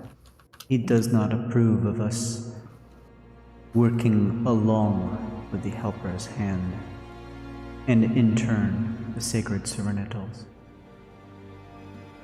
He believes their ideologies too rigid to the court's tastes. I can't say I disagree, but also I don't agree with his methods necessarily either. Lincoln's Lincoln's got his in character. Lincoln would take out the fucking shadow Pokeball that he has and show it to her. Hell yeah. I see he has you running some errands for him. We have completed one errand, and as far as I'm concerned, we are still waiting to see if we shall complete another. From the sound of it, probably not. Hell no, we won't go. If In House return, Dreadmore could help provide us aid, we would not need to help this miscreant any longer.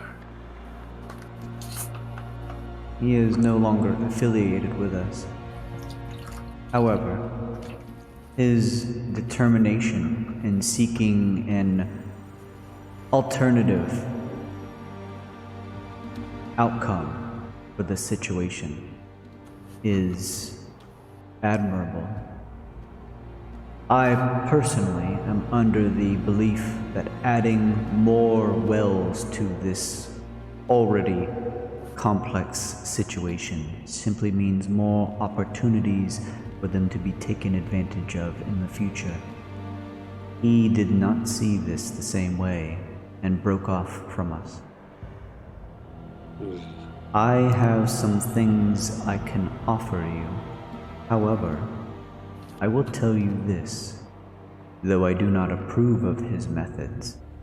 If he has some way in order to keep you all in a living state in order to fulfill your task in closing the final well, I would not simply refuse it without thinking about it and pontificating on the matter first.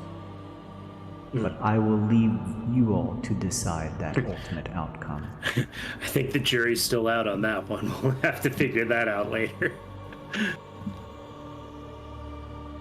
As for what I can do for you, there is an immediate pertinent need. You are damaged, Lincoln. Yes. But I can put you back together again. You I would want nothing more. require a fixed sight in order to be at your best. I wish to help you, though I have not brought you here simply to have snacks and chat. I have a small task I would ask of you. Jimmy's like, where's the snacks? What the fuck? We're just chatting. I This one my union Look at us. coffee, hey. Give me some gravy and some gabagool. Come on. Maybe something sweet. Kill you for a charcuterie board, hey. Hey, whoa.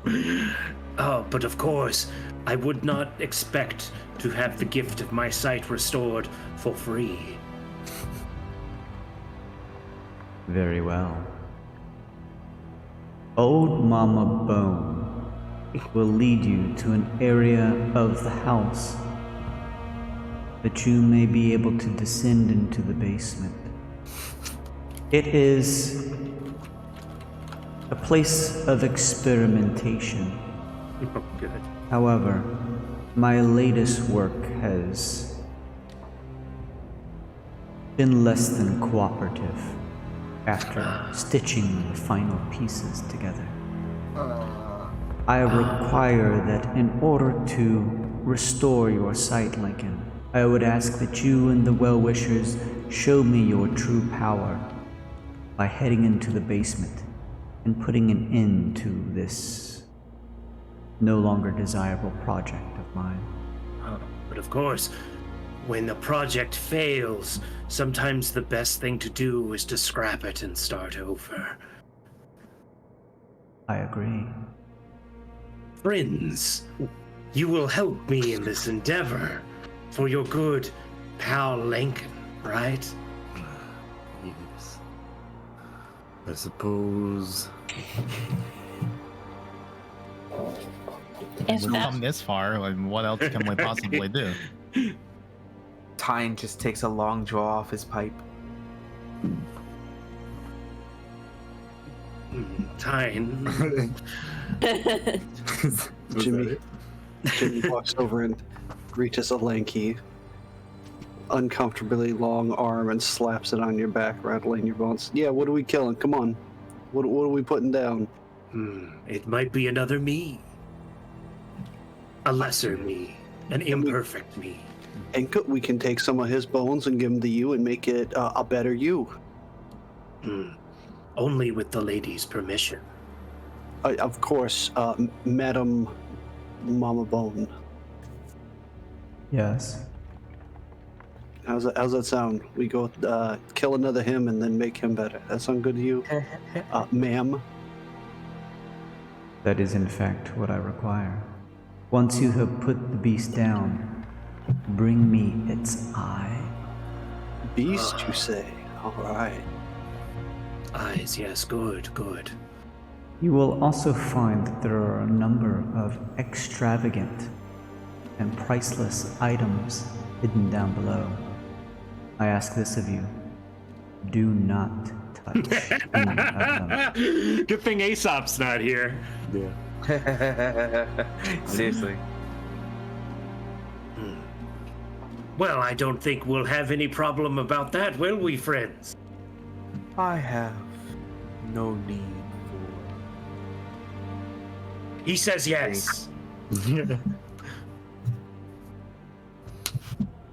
Well then, once you are ready, you will follow old Mama Bone down below into the basement of the house.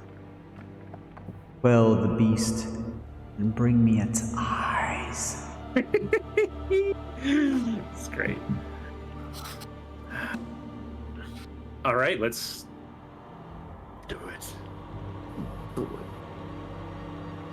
Thank you, friends. I will never forget how you helped save my eyesight. And now we know what we have forgotten, what we must do in the final area of the veil.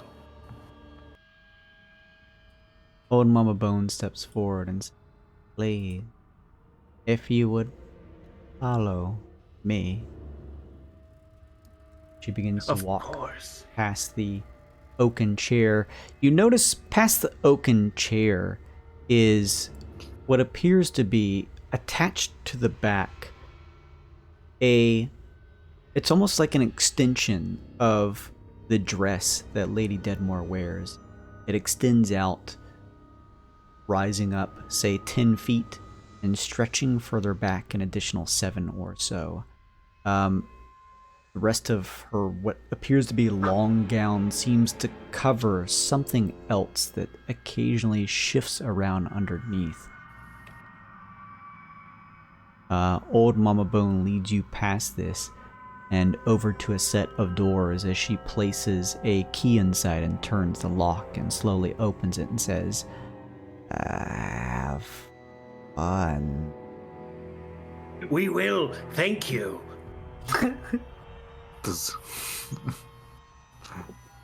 If these weren't your family, I'd feel like this was a trap. A trap.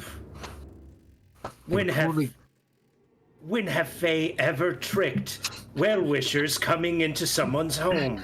Ridiculous. Frankly insulting. But I'll forgive you since you've all been so very accommodating, helping old Lincoln.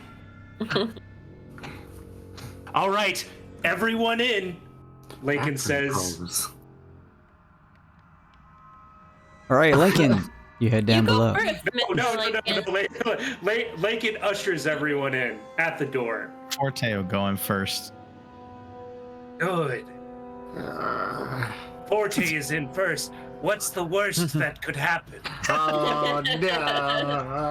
Yeah, every red flag is waving in the air right now. Look, if we all become simulacrums to be in Lincoln's party, it's okay. Jimmy's gonna like bite the edge of his finger and just draw a little line of blood across it and then walk down and say, all right, let's do this, come on. Very cool war paint, Jimmy. Pats him on the back and kind of pushes him in the door. As you walk past Old Mama Bone after doing this, Uncle Jimmy, you hear Old Mama Bone go. Lincoln takes a long draw off his pipe and goes next, I guess. Oh, time, you mean? Time, yeah. Lincoln suddenly has a pipe. Time does this. Yes. Opie's gonna go. He's gonna say, "Your family seems really nice, Mr. Lincoln." Well, it's only fair after I got to meet your family. Well, that was it. Those were the some frogs. Were they? It's hard to tell. Are you trying to say that all frogs look the same? Thank you for the follow, Shiloh. Appreciate that. You all head down the stairs. You were just some random frogs. Thank you, Shiloh, Alex, and Ray. I appreciate it. Go to bed. Lincoln's like, this is your family. I mean, they said you were a warrior. That means they're family, right? Well, one day maybe you'll meet my mom after we're done with this. Anyway, Lincoln also follows you guys. I wanted to, as we start down the stairs, pull out potions and flasks, and I have a experimental elixir of speed. It gives you bonus movement speed, 10 for a time I switched off of it. Does anybody want this? It's either you guys at close distance or Forte's got 25 walk speed as a dwarf, so. Oh, 10 feet for an hour. I think. So Dwarf. Give it to Give it to Forte. here you go. And then as he does that, a potion falls out of his bag and explodes on the ground. What? It turns into a little monster. What? As I cast summon Fae. I'm flavoring this as just a elixir that's somehow figured out how to become alive. Nice. All It's right. Fantasia. You summon Faye here, and something just walks out of the closet. Hey, what do you want? What do you want? Oi, y'all need him. I'll give you a second, Professor Bark, that you can color and do whatever you'd like to. Sounds good. As you reach this area, coming down the stone stairway, you find a dilapidated-looking basement. It is narrow. Up ahead, there appears to be two areas that lead to the left and the right. Several crates and pieces of wood strewn about the area here. Several areas in the stone sort of cracked and worn over time, and what appears to be cakes of dried fluid that specks the ground. We're gonna have you all move by rolling me initiative, please. Nice. Why would we do that, Jason? Never rolled initiative in our life before.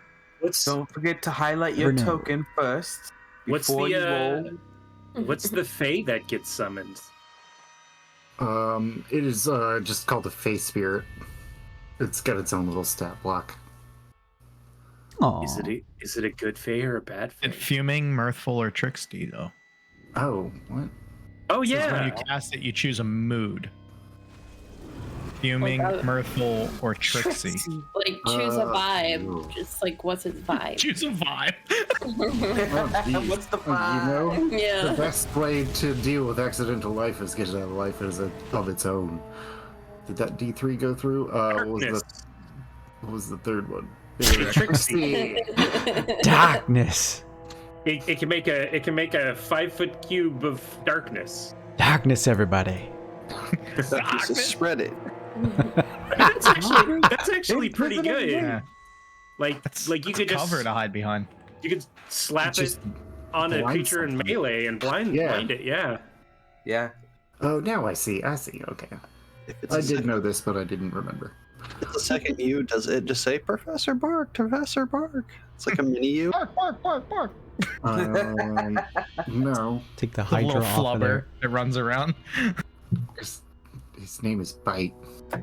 Aww. Look at that.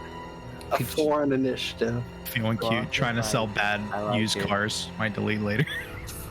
Ah, Jesus. Well, you're waiting on me still. Good idea summoning bait like this. Hey! No, his name is Bite, not Bait. Why are there quest so notes say many people in my turn order? Why does this always do this? It's all the enemies you put down here, dude. Opie, I think, up first. Think. Oh yeah, Opie? look at this one. Opie up first. There we go. Wow, I'm third with a 9. Jeez.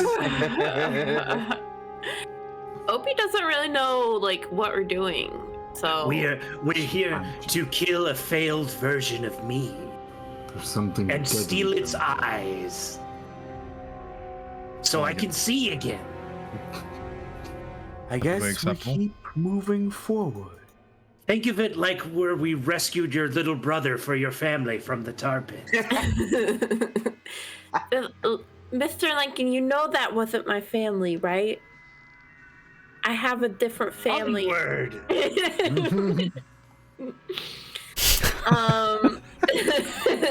We're all kind of related in a way. Oh, On a genetic level. Opie's can move 5, 10. Are you doing it stealthily, Opie? Now that you said that, yeah. I mean, you don't have to. Are there doors in this place? Like what am I looking at? What is this over here? Just These cut seem to off? be This is a openings dungeon. leading to other places. There doesn't appear to be any doors.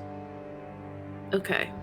At the far end, you also see the area sort of hits a T-fork leading to the left or right that also do not appear to have any doors.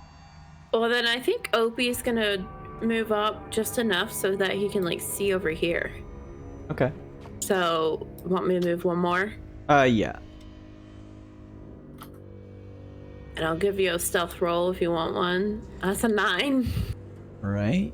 Try to be as stealthy as you can. As you push up ahead, you see over here, it appears to lead into some perhaps storage room that has a lot of refuse inside. Several old-looking crates are strewn about. None of them seem to have any sort of immediate spilled contents. On the other side, you see what look to be a set of stairs that lead up perhaps into another storage room or another portion of this area, and several spatterings of what look like dried fluids. Why do you have to say it like that? Fluid? We're getting closer. Opie's gonna just make a survival check for like any like tracks. or Sure. anything. Sure. That's a 14.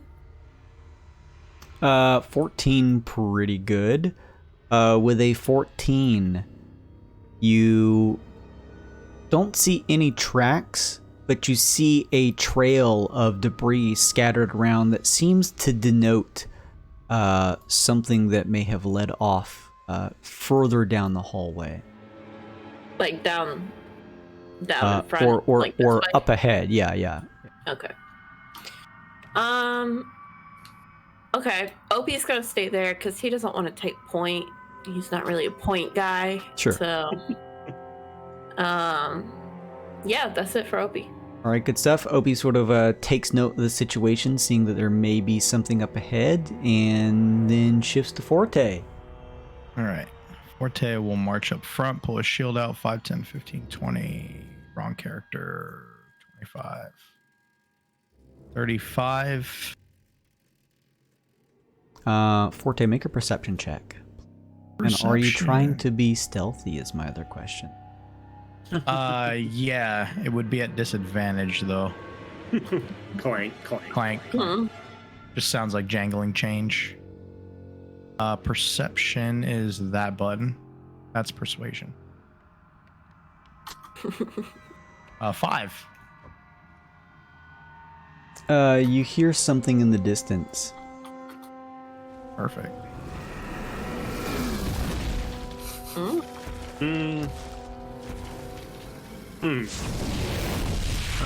that's a lot of things happening in the distance. Jeez. Is your brother a dragon, Lankin? No. You don't sound very convincing.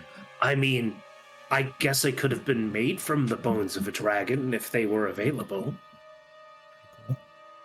But it sounds like we're taking eyes from something, so it's probably still fleshy and alive.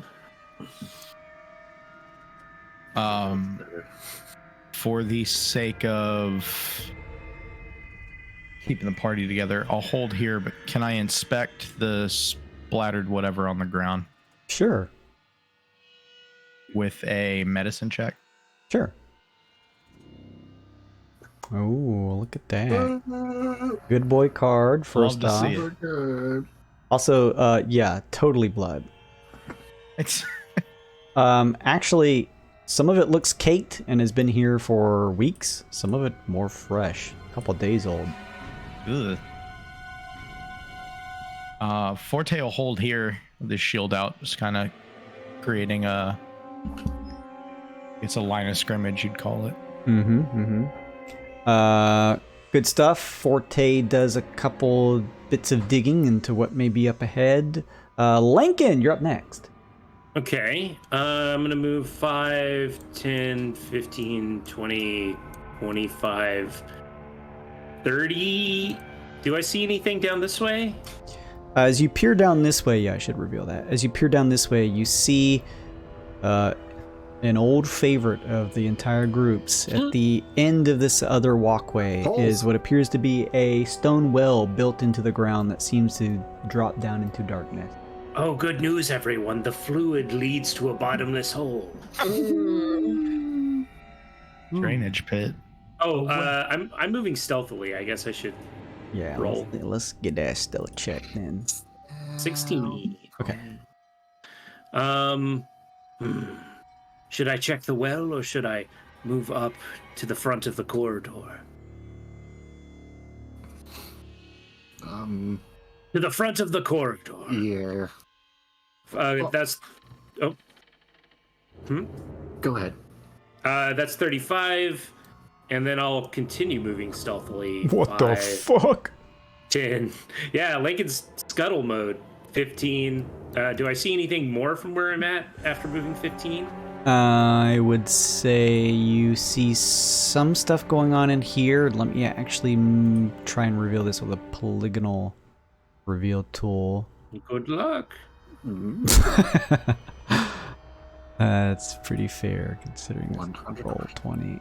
On the right side, you're able to kind of peer in and you see what appears to be another storage room. This one with bottles of what could be some form of beverage or maybe holding something else.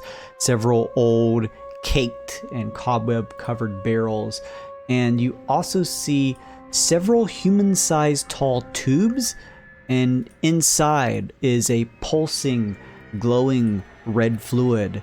And occasionally, within the murkiness of the red fluid, you see the silhouette of a shifting skeletal form. Spooky. As you peer through to the other side,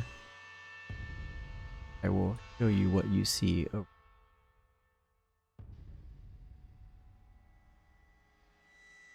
Do this polygonal reveal tool too. Hang on just a second. Hold, please.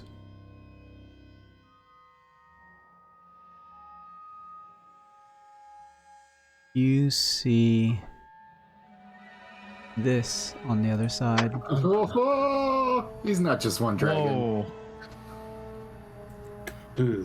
On the other side, you see a hulking being with what appears to be a dragon's head and patchwork of blue, green, red and white scales for skin, lurching forward on two legs, raising clawed fist into the air.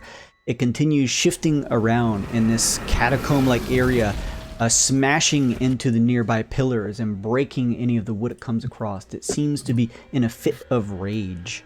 However, with your stealth check, it doesn't appear to have noticed you just yet. My cousin. Kill Cousin. me. Kill me. I think so. Lincoln can see this guy. I didn't mean to click that. I don't. That's not a knowledge check, although I guess I could roll one. Let's see. Concentration. I'm looking at components vocal. Okay, I can't do Hunter's Mark because he'll hear me. So instead, I choose to do nothing, and I tell the rest of the party what I whisper back what I see. Sure. And say we should probably take care of this guy before we worry about the skeletons in the jar, because if we smash the skeletons in the jar, the big thing's gonna hear us, so we should deal with that first. Hey, Lincoln. Can we throw down several hundred traps and then just lead it down the hall? You know, I don't think bear traps are going to do much against this thing. Yeah, I guess that's true. In fact, I literally think hunting traps don't do anything on large creatures. I'm not sure. Interesting. Let me see. I have them in my inventory. I'm gonna tank this thing so hard. At this point, hunting traps are borderline useless. It's a DC 13 dex save for 1d4 piercing damage. Oh, wow. Yeah. When we get downtime, I can melt them down and turn them into something. Yeah, probably a good idea. And plus, you have to drive a stake into the ground to set them, so it's gonna fucking hear that. Yes, we'll time it with him smashing into there, and in 30 years. It's like a Resident Evil QuickTime event or something. Anyway, I tell the rest of the group and end my turn. Sure. Uncle Jimmy, yeah, it is your turn next. As Lincoln passed by, could I take some sort of check to see what he's made of? Not that I've really had a chance or thought to do it before. What is made of? What Lincoln is made of. If assuming that creature is what it is up ahead, like a patchwork, could I? I mean, I'm assuming you could probably try and ask him. You don't have to make a check unless you want to. Do you mean like what kind of creature? Other than bones? Like we know it's bones, but what kind of what creature? the bones come from, like if I would have any idea. So maybe I'd know a little bit more of what's coming at us. I don't think I have any dragon on me. But there's no reason why I wouldn't be able to add dragon bones to myself. I'm 1/16th dragon. On my mother's side. I think I'm gonna stealth up to there and just wait around the corner in case this thing comes hauling ass down to try and get a sneak attack. Let's see that stealth check. That checks out. It's at least 15 you total. lift your feet up so as not to push around any of the cinder blocks down below or the pieces of wood that are sort of strewn across the room here. Pushing forward up in a stealthy fashion. Good stuff. Professor Bark, you and your little fey creature behind you. Professor Bark. Excellent. Well, do we need to fiddle faddle anymore, or are we getting in there? I think we need to kill this thing. So Yeah. I can see. Just thinking that with my little potion boy, I can kind of at least distract it a little bit so that we can get a jump, unless somebody's got a better jump than making it turn opposite the door. Yeah, I ain't got nothing. I have to get up in Stuff's face. Okay. Well, I can cover the approach. If we're all ready, 2, 3, 4, excuse me, opening 5, 6. Come now. 1. I don't know if it would be useful for you to keep that creature, but I can also I can make a wild companion do the same thing. I don't know how useful your creature is, though. So. I am better using my concentration on something a little more powerful than a sprite. Okay. All right. So from here, Professor Bark says, "Okay, now just look at that wall," and he points No. this direction. It says, "And just do your thing." The little guy just kind of goes and misty steps 30 feet. Pow! Right at the feet of the dragon. And when it does that, it pops out a little black cloud of dust that gets in its face. It does the magical darkness on its face.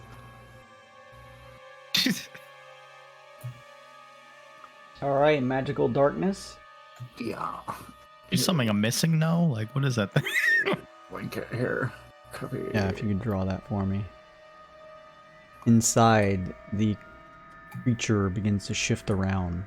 It's 5 foot cube, so it's just on its head. It won't be around long enough for us to need to keep track of it, I don't think. Oh, so the tanks aren't. Well, the tanks are in position. You did pull it. Yeah. Okay, that's gonna be one of these right here.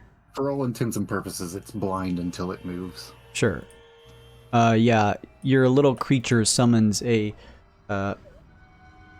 pocket of darkness over the large flesh dragon golem's head, as it erupts in a roar.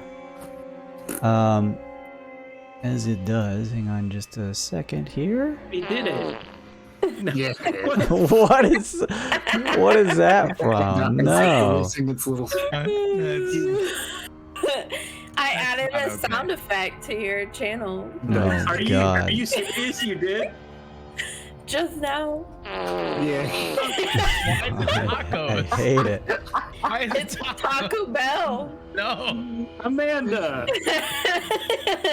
This has been a good use of your time, I'm sure. Jason spends all week toiling away to give us top tier cinema.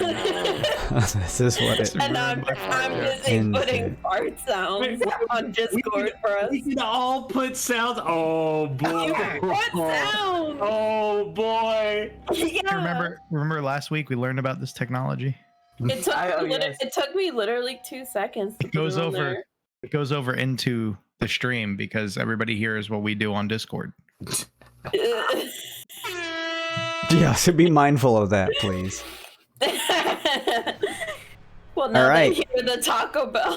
For all the companies that want to Taco pick us Bell up sound. to exclusive deals. Professor Bark, what are you doing? It takes its turn after me, so my turn was giving it instructions. I really couldn't do anything out of concentration anyways. Okay, that's fair. So you assign the assignment, and then after your turn, Bite zooms in there and creates this cloud of darkness. Yeah, actually, I will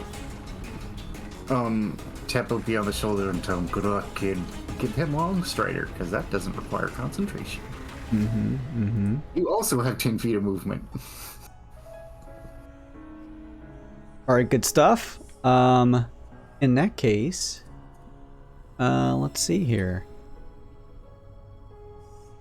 It is some stuff's turn. Some stuff. Stuff.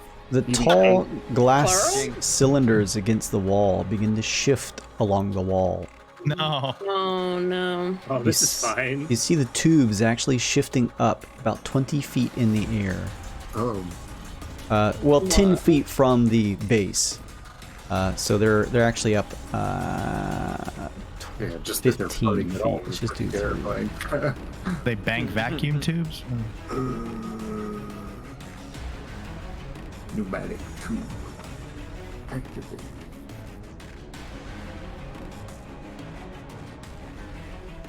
What is it going to do? I like tanking, being in the front of the party. That's pretty cool. Tank him. Tanking.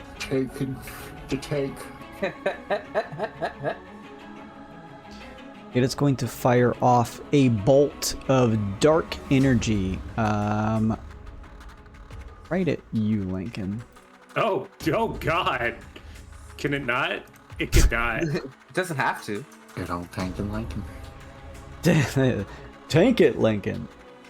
Okay. No, that's different. God, I updated my iPhone. I'm like, they, as usual, decided to change everything with no rhyme or reason behind it. I know. 22 versus AC. Oh boy, yeah, it's gonna hit. All right, a bolt of caustic energy hits you for 12 points of necrotic damage, if that Dang matters. it doesn't. I wish it did. And the enervating energy that surrounds your body makes it so that you cannot regain hit points until the start of its next turn. Ooh. Okay. Mortal Well, strike, dude. Come I'm on. gonna fucking kill that thing. What's the 3 on it? It is 15 feet up in the air. Oh, I can fix that So that The, adds. by killing it. the other one crawls up. The walls, the ceilings in these rooms are 20 feet high. There are 2 more others that you see. One of them crawls up and fires another bolt your way, Lincoln. Now, do I have any sort of cover because there's like a column between me and him? Yeah, you're gonna get a little cover from this. So it's gonna be 12 versus AC. Oh, well, it doesn't fucking matter. It's a total miss. All right. And this one is going to do the same, crawling up the wall, just like almost floating up in this weird blood tube, if you will. And it is going to... actually, it's not going to do that. I take that all back. It's going to move along the ground. Brothers, 5, how can 10, you strike 15, down one of 20, your own? 5. Tube just Isn't that what moves you're trying to across the floor. Right here, and it is going to... The top of the crested tube pushes up for just a second as a slippery pseudopod whips out, trying to strike at you. That's going to be... Ooh, man. 14 versus AC? That's a miss. All right. It tries to strike at you, but you're able to fend it off. Good stuff. That means they are done, so it is the big boy's turn up next. The creature roars and is going to begin to move. Shifting 5, 10. Looking to see things happening in the hallway. I think my guy got some 15. reaction. Yeah, I was going to say, it's going to Oh, shift here, so if you have attack of opportunity. Just checking to see if there's any reason to believe it doesn't. It's got its own stat block, so I'm going to say that means it does. Alright, spell attack, druid spell attack. Normal roll. Does a 9 hit? No. Christ. No. So it moves 5, 10, 15, 20, 25, 30. The creature... You see two large... He sees me and it ignores the thing that was distracting him. Oh, man. You see two Protect large the VIP. claws grip around the corner of the basement, as pulling around the corner is the massive dragon-like golem creature. It looks, seeing several other beings in the basement, and roars. It inhales and begins to exude out a massive blast of energy that's going to be within... It's a cone, but that doesn't really matter. It's going to hit up to 30 feet, so it's going to hit Lankin. That's going to hit Forte. Like this doesn't really feel like we ambushed them that much. This feels like they ambushed us. Yeah, that we broke the mob too early. We didn't get in position. Let me see here. Everyone but Uncle Jimmy, who's kind of got his back pressed against the wall here, is going to get hit with this elemental breath. Everyone needs to make a dexterity saving throw as you see a light, radiant colored blast sort of shoot down the hallway. Ooh, radiant. That was dexterity. Yes, and radiant is in the color, not necessarily the actual damage type. Okay. Still cool though. Gross. Hate to see it. No.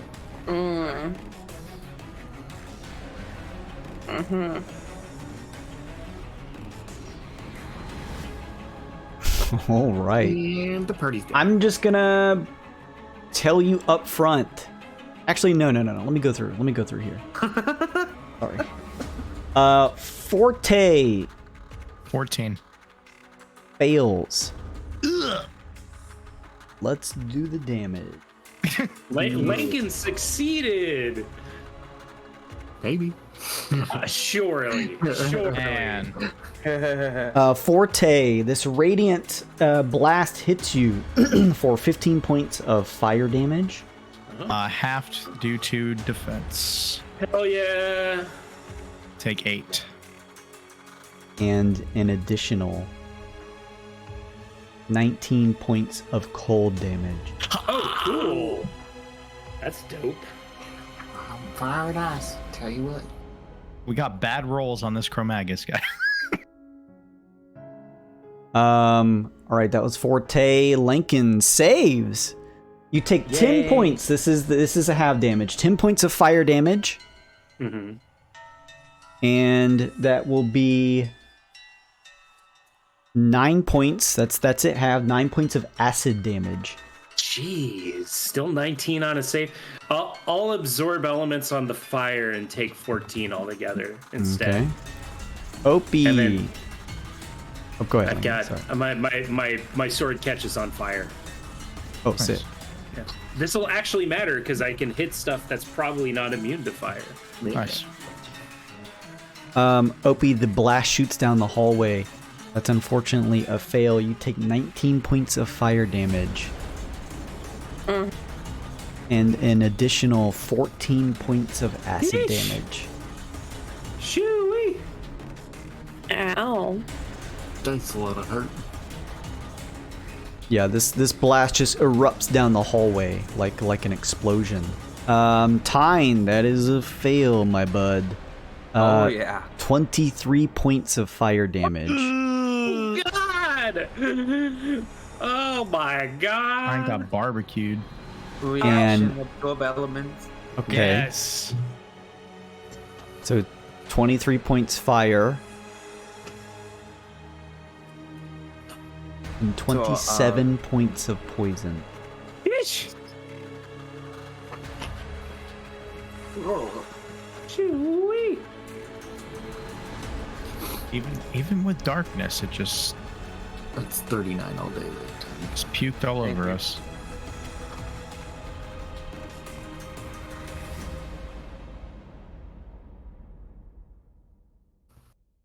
How's Tyne doing health-wise? Under half, I think. I'm down to 20. I imagine. Okay. Professor Bark! You take 20 points of fire damage. 10 points of fire damage. Wait to see what the second roll is. He's And gotta roll them at the same 14 time. points of cold damage. I figure it's not fair to wait for the second one. But they roll at the same time, don't they? It is damage at the same time, correct? Oh, okay, yeah. Then I'll do the cold damage. So 10 and 7, 17. Blech. Bleh.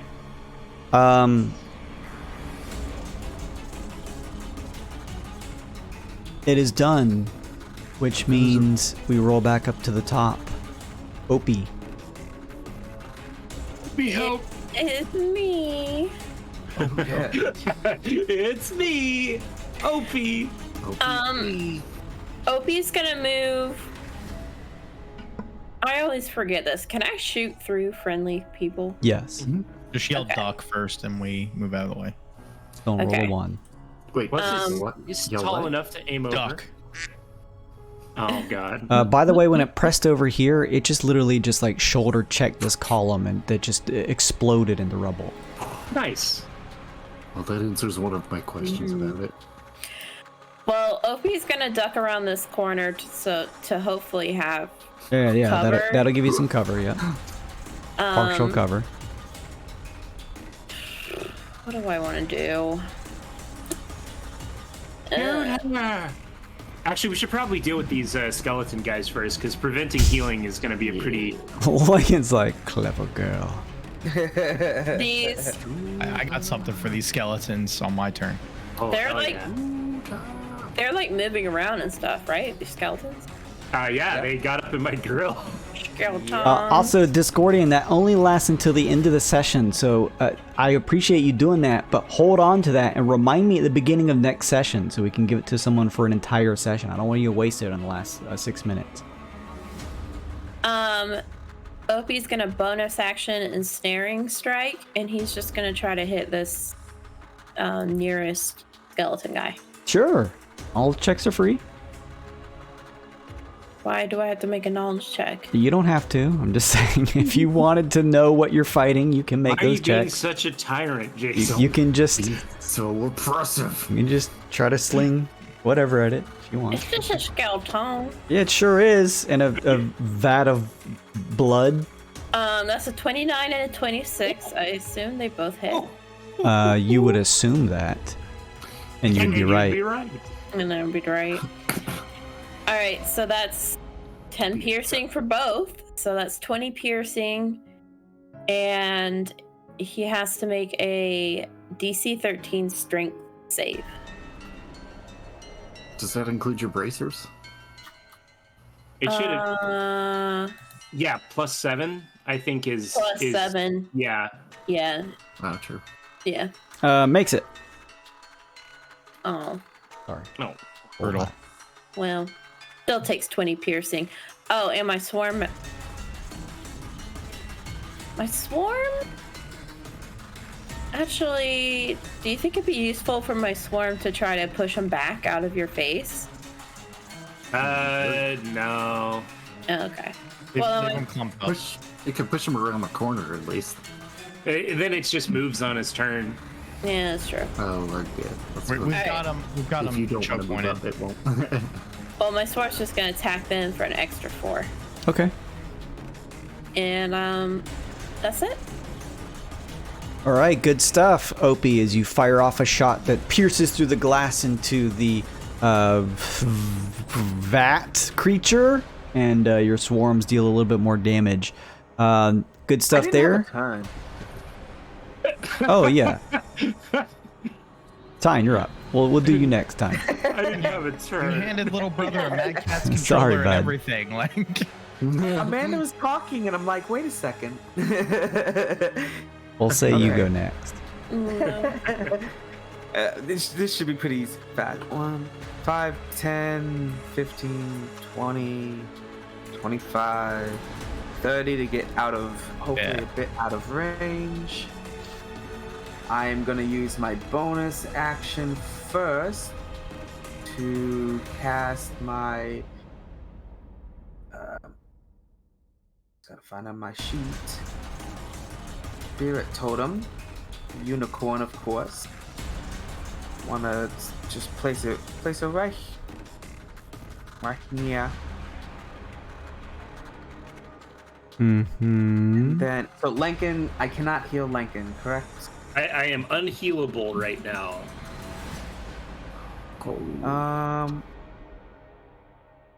Actually, how much do you have, Opie? How much what? Health? Health? How you looking? What? I have 27 out of 60. Yeah, a little more than I do, so I'm Oh. actually gonna heal myself if that's okay. Yeah. But yeah, with the unicorn, everybody is going to be. You staying up is important. Yeah. And that is gonna be at 2nd level. Yeah. nice. And then everyone within, let's see, everyone's within the range of the unicorn. I'll do the aura in a second, but you all get 8. 8 now. Nice. Take it. And that is my turn. All right, good stuff. We'll just keep rolling back into the normal turn order then. Forte up next. Forte does a Forte thing. He's going to march forward with his shield up. I love He it will- when he does a forte thing. He will cast Spirit Guardians at level 4 Spirit Guardians. That is a maelstrom of anvils and hammers. How big? It is in a 15-foot radius. And where are you placing it? Here? It's point blank, so it's on myself. Oh, okay. You cast your spell. All my allies are immune to the damage. Lankin, the incorporeal totem of the unicorn. 15 Jimmy, radius? Or 15 radius. Okay. So then Well, that's actually larger. It's 15 sphere, sorry. So something like this instead.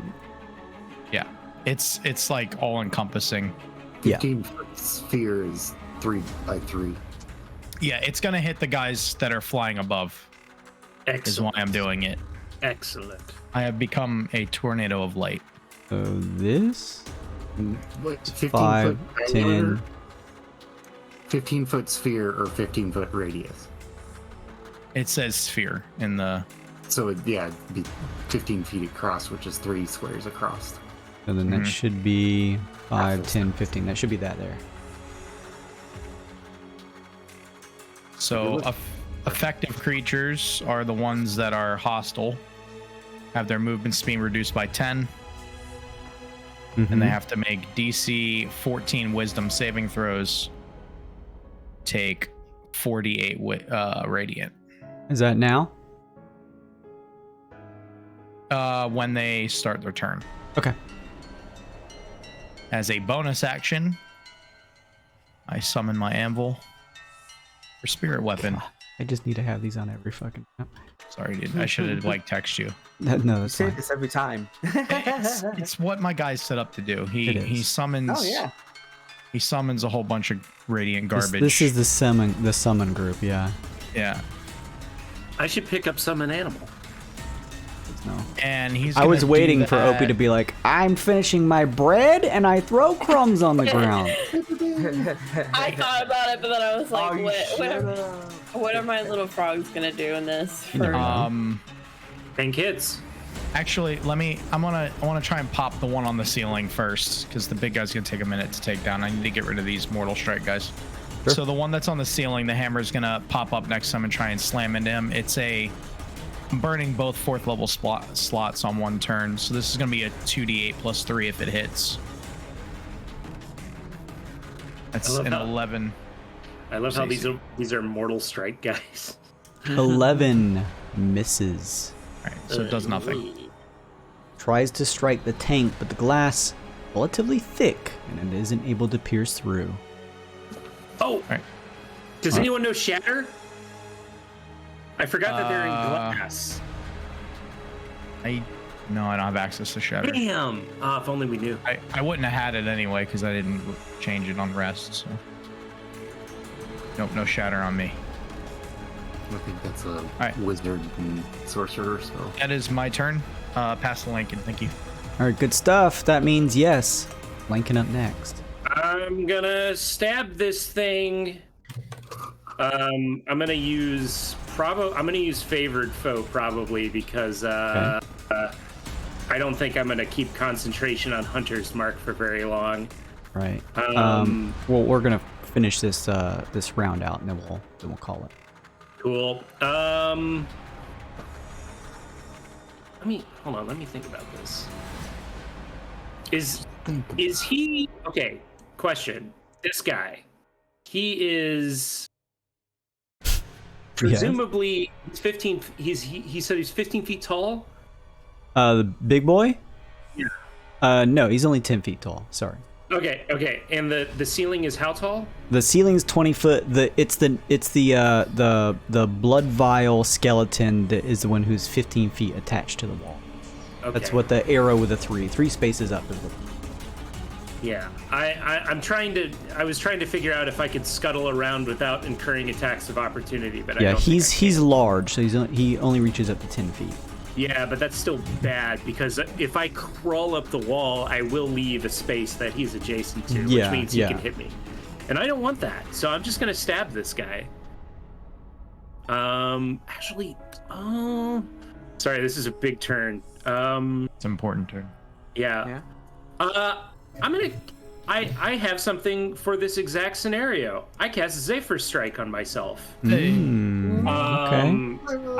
As long as I have it up, I don't incur attacks of opportunity. Sick. And I fucking crawl up the wall, over the ceiling, and over to this guy. Yeah. Cool. Go me. I'm gonna expend Zephyr Strike immediately to give myself advantage on this roll and deal an extra 1d8 force damage on hit to this thing. Sure. That's what I like to see, baby. Natural 20. Holy 20. Oh yeah, let's see if I can use a good boy card real quick. Yeah, right. A fortuitous circumstance. Yeah. One of the tubes explodes. I don't know if that's going to help in this instance. Okay, so first of all, he takes now an extra 2d8 from Zephyr Strike because it was a crit. Oh. He takes 2d. No, listen. He takes. Kyle's Whoa. coming. What's okay? There we go. I'm excited about your turn. I'm realizing what you're about to tell us. 2d6 from favored foe. An extra 1d8 and an extra 1d4 from my normal strike. And don't you have elemental strike on you too? Oh my god, I have the flaming strike up! Let's This is gonna be the biggest fucking Nova I do this campaign, I swear. I'm gonna make the goddamn best of it. Action Surge. Awesome. Just do it. Right, you should I actually. could fucking action search, couldn't I? Just hit it.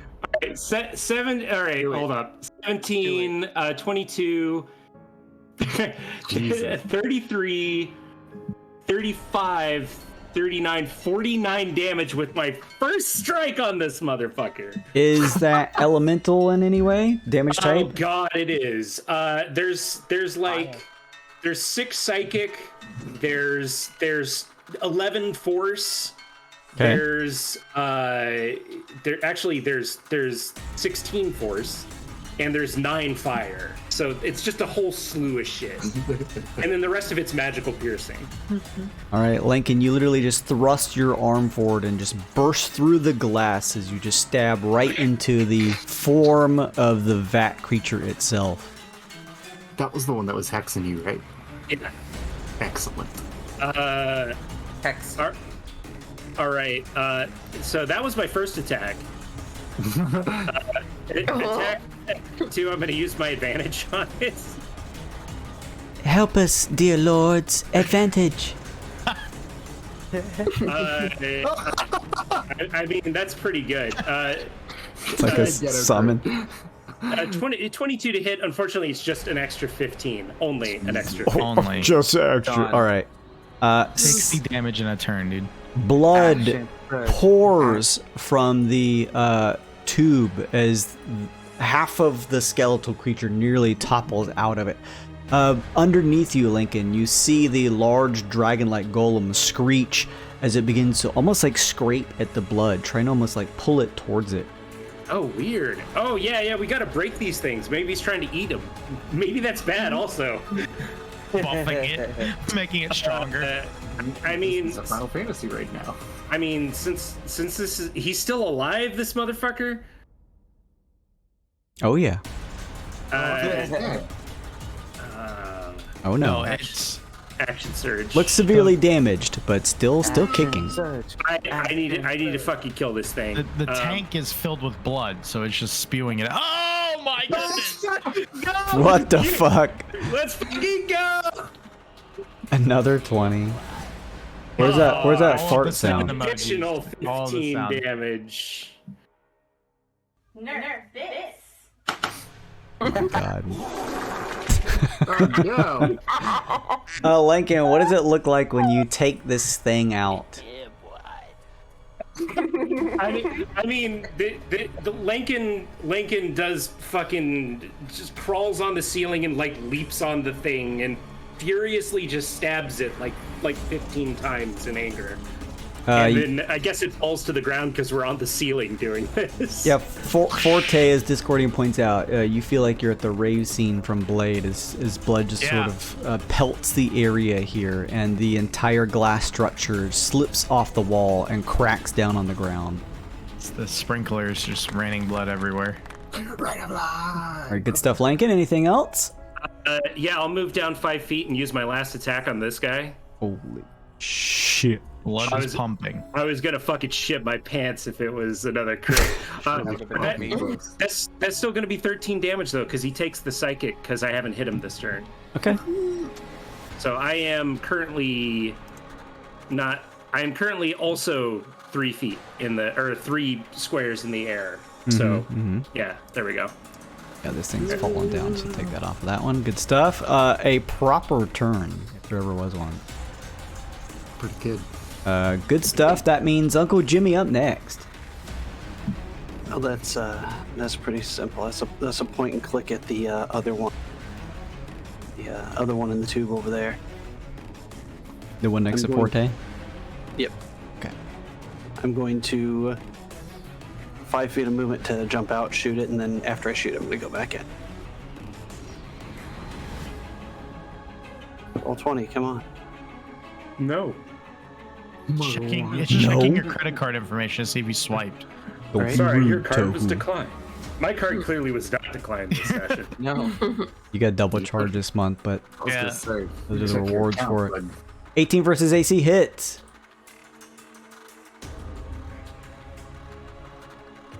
That's 24 damage with a sneak attack. All right, very nice. That's going to bring this down to here as the glass cracks as a bolt fires into it. Pretty sneaky, sis. Second attack. Bonus act. 24 also hits. That is 7 piercing damage. Nice. All right. More damage. Good stuff as you fire another shot into the glass. Anything else? Jump back in there. And, I just bonus action to try and get a better stealth. Hopefully it didn't see me. That's Sure. better. 26. All right. Yeah, you're fine. That's it. All right. Time. Lincoln, what's your health looking like? I'm a little over half, but I can't be healed until after Professor Bark's turn. Oh, that's right. All right, Opie. Yeah. You're going to get some healing. Okay. I thought Get you healed. killed the one that was hexing you. Well, yeah, I think it was a duration based, right, Jason? It was like duration based. Yeah, you It still was feel like the beginning energy's of the next turn. blocking Mm-hmm. your abilities are still active. Mm. Or the healing properties that could be dealt to you. All right, Opie, take 12 healing. Nice. Plus, everyone can take 8 as well. Except me. Does that mean I get take both. 8? Oh, nice. Wow. 12 and Damn. 8. Damn. I'm looking good. I'm looking fresh. Looking good, boys. I don't think I have any... I guess I'll bonus action Shillelagh just in case. And I'm done. All right, good stuff. That's going to bring us over to Professor Bark. Betty's looking good, but Lincoln. Yeah, can't do nothing for me now. Oh. Oh well. Actually, I got this. I am going to hold a spell. I'm gonna cast Wither and Bloom after Lincoln's curse falls off. Dang, that's a smart thing to do. I was just thinking that. And then Bite comes up and Oh, no. I had a better idea. Bite does his teleport thing and farts on this guy's face. Ignore me, will you? He's got, so the darkness is on this guy now. Darkness, think of me. All right.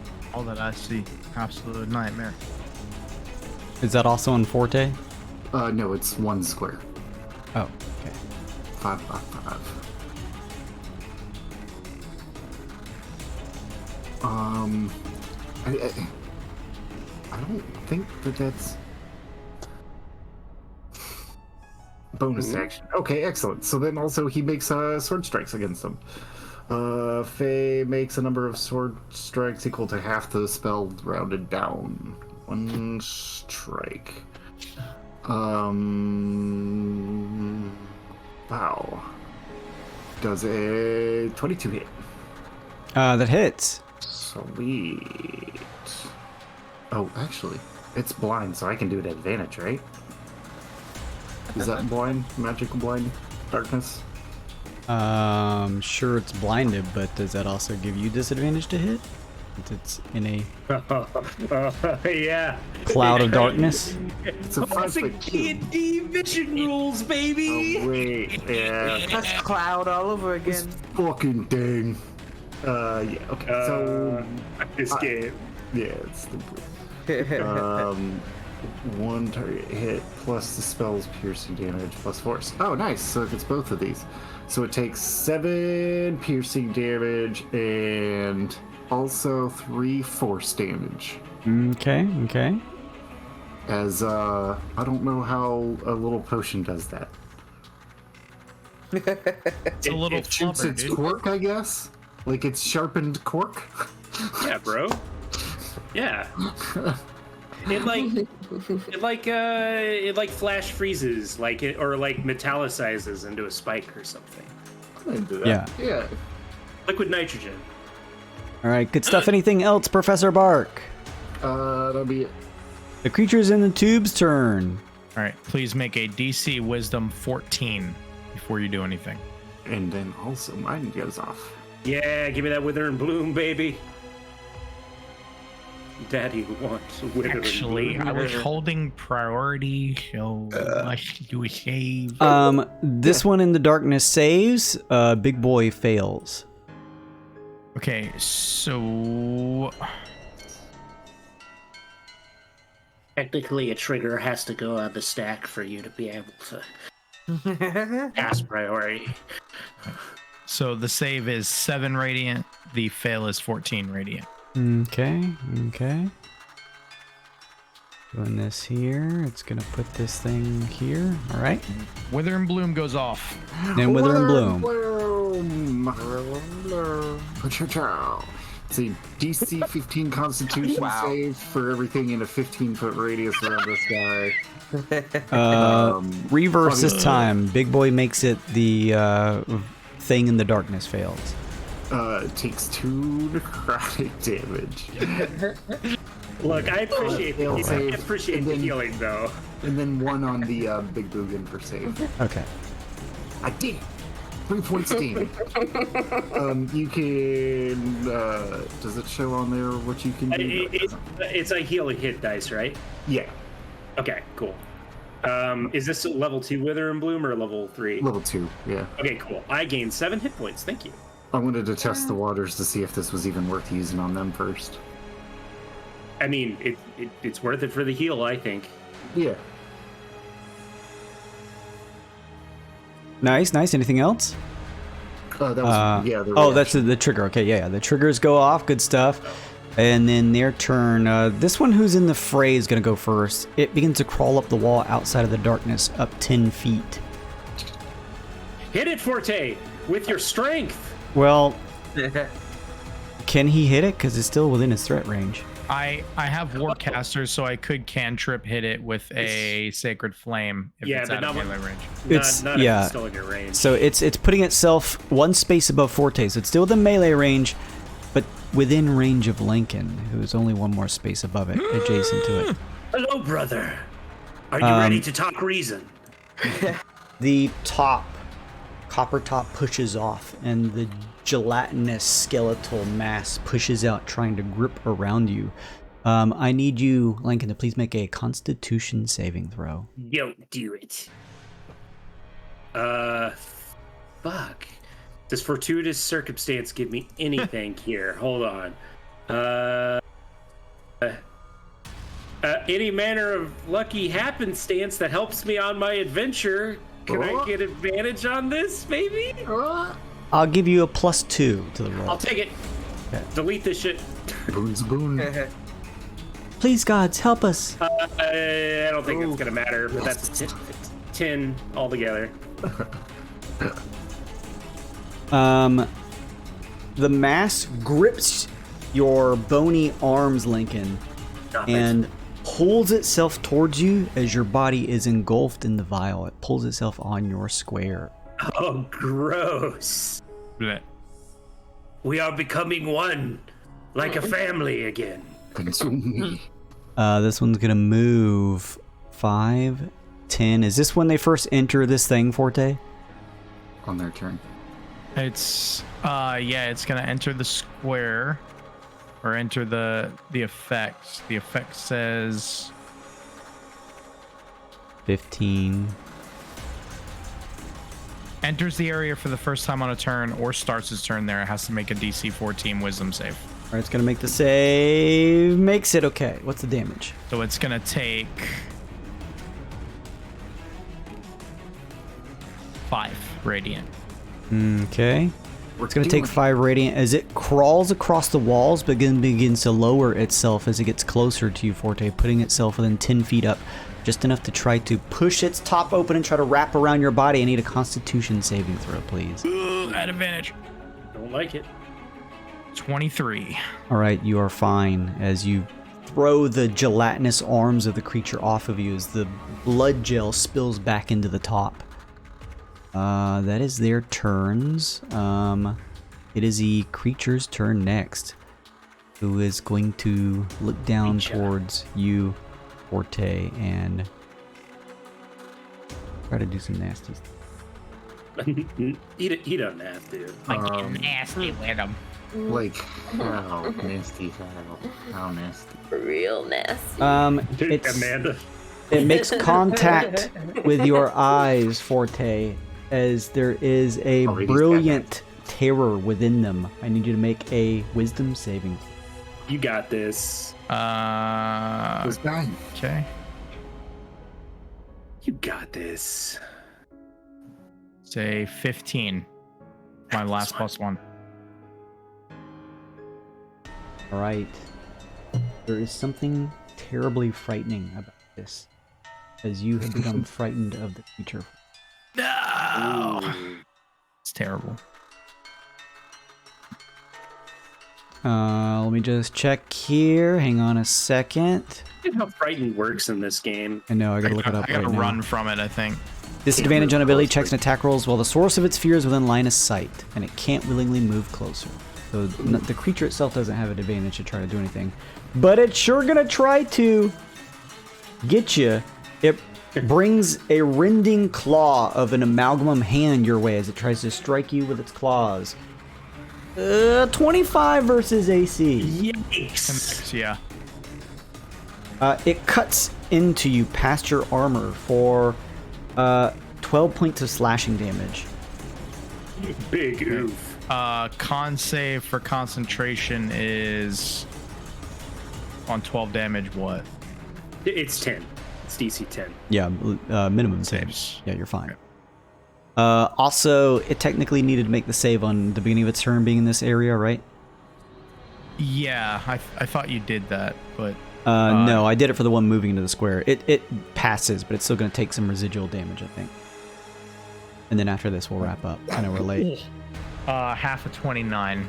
All right, cutting that in half. 15. No, actually, it's going to be 14. That's a near perfect roll. Yeah. Yeah. Three off. That's a near perfect roll, guys. It then brings its mouth down to try and bite onto you. 19 versus AC. Misses. Right. It chomps down, but you throw up a shield or whatever you have to stave it off, pushing the creature back. Lincoln trapped inside one of the vat-like tubes of the things, unsure of what that means for the party. And with this massive flesh dragon golem attacking, with the end of the turn here, that is where we are going to wrap up tonight's session. Good cliffhanger. We will come back next session for more as we see how the battle ensues here in the basement of Lady Deadmore's Manor. However, it won't be next week. We're going to be skipping next week and coming back the following week. And I'm sure some of you are saying, "Oh, are you trying to take off because you want to play Zelda?" Yes, yes, it's because I want to play Zelda. Yeah, chills. The rare DM wants a night off. So yes, no D&D next week, Friday at least, but we do stream Monday through Thursday, and I love for all of you who came to hang out with me. If you have the time to join in, don't skip school to do it, but you're more than welcome to come hang out and join me Monday through Thursday. Don't listen to any of these people. Hang out with us in. If you had fun, give the channel a follow. Thank you so much, Shiloh.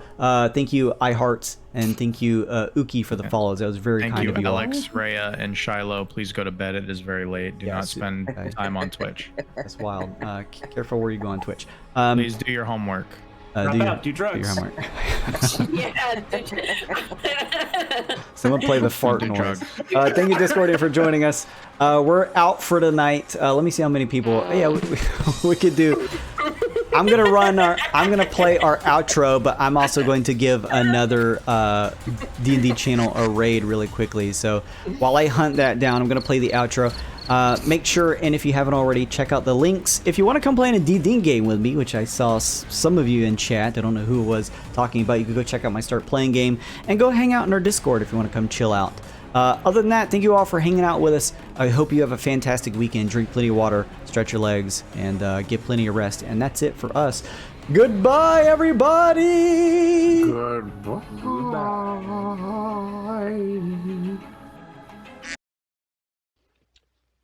One of the players Robbie played with got carried away and killed him.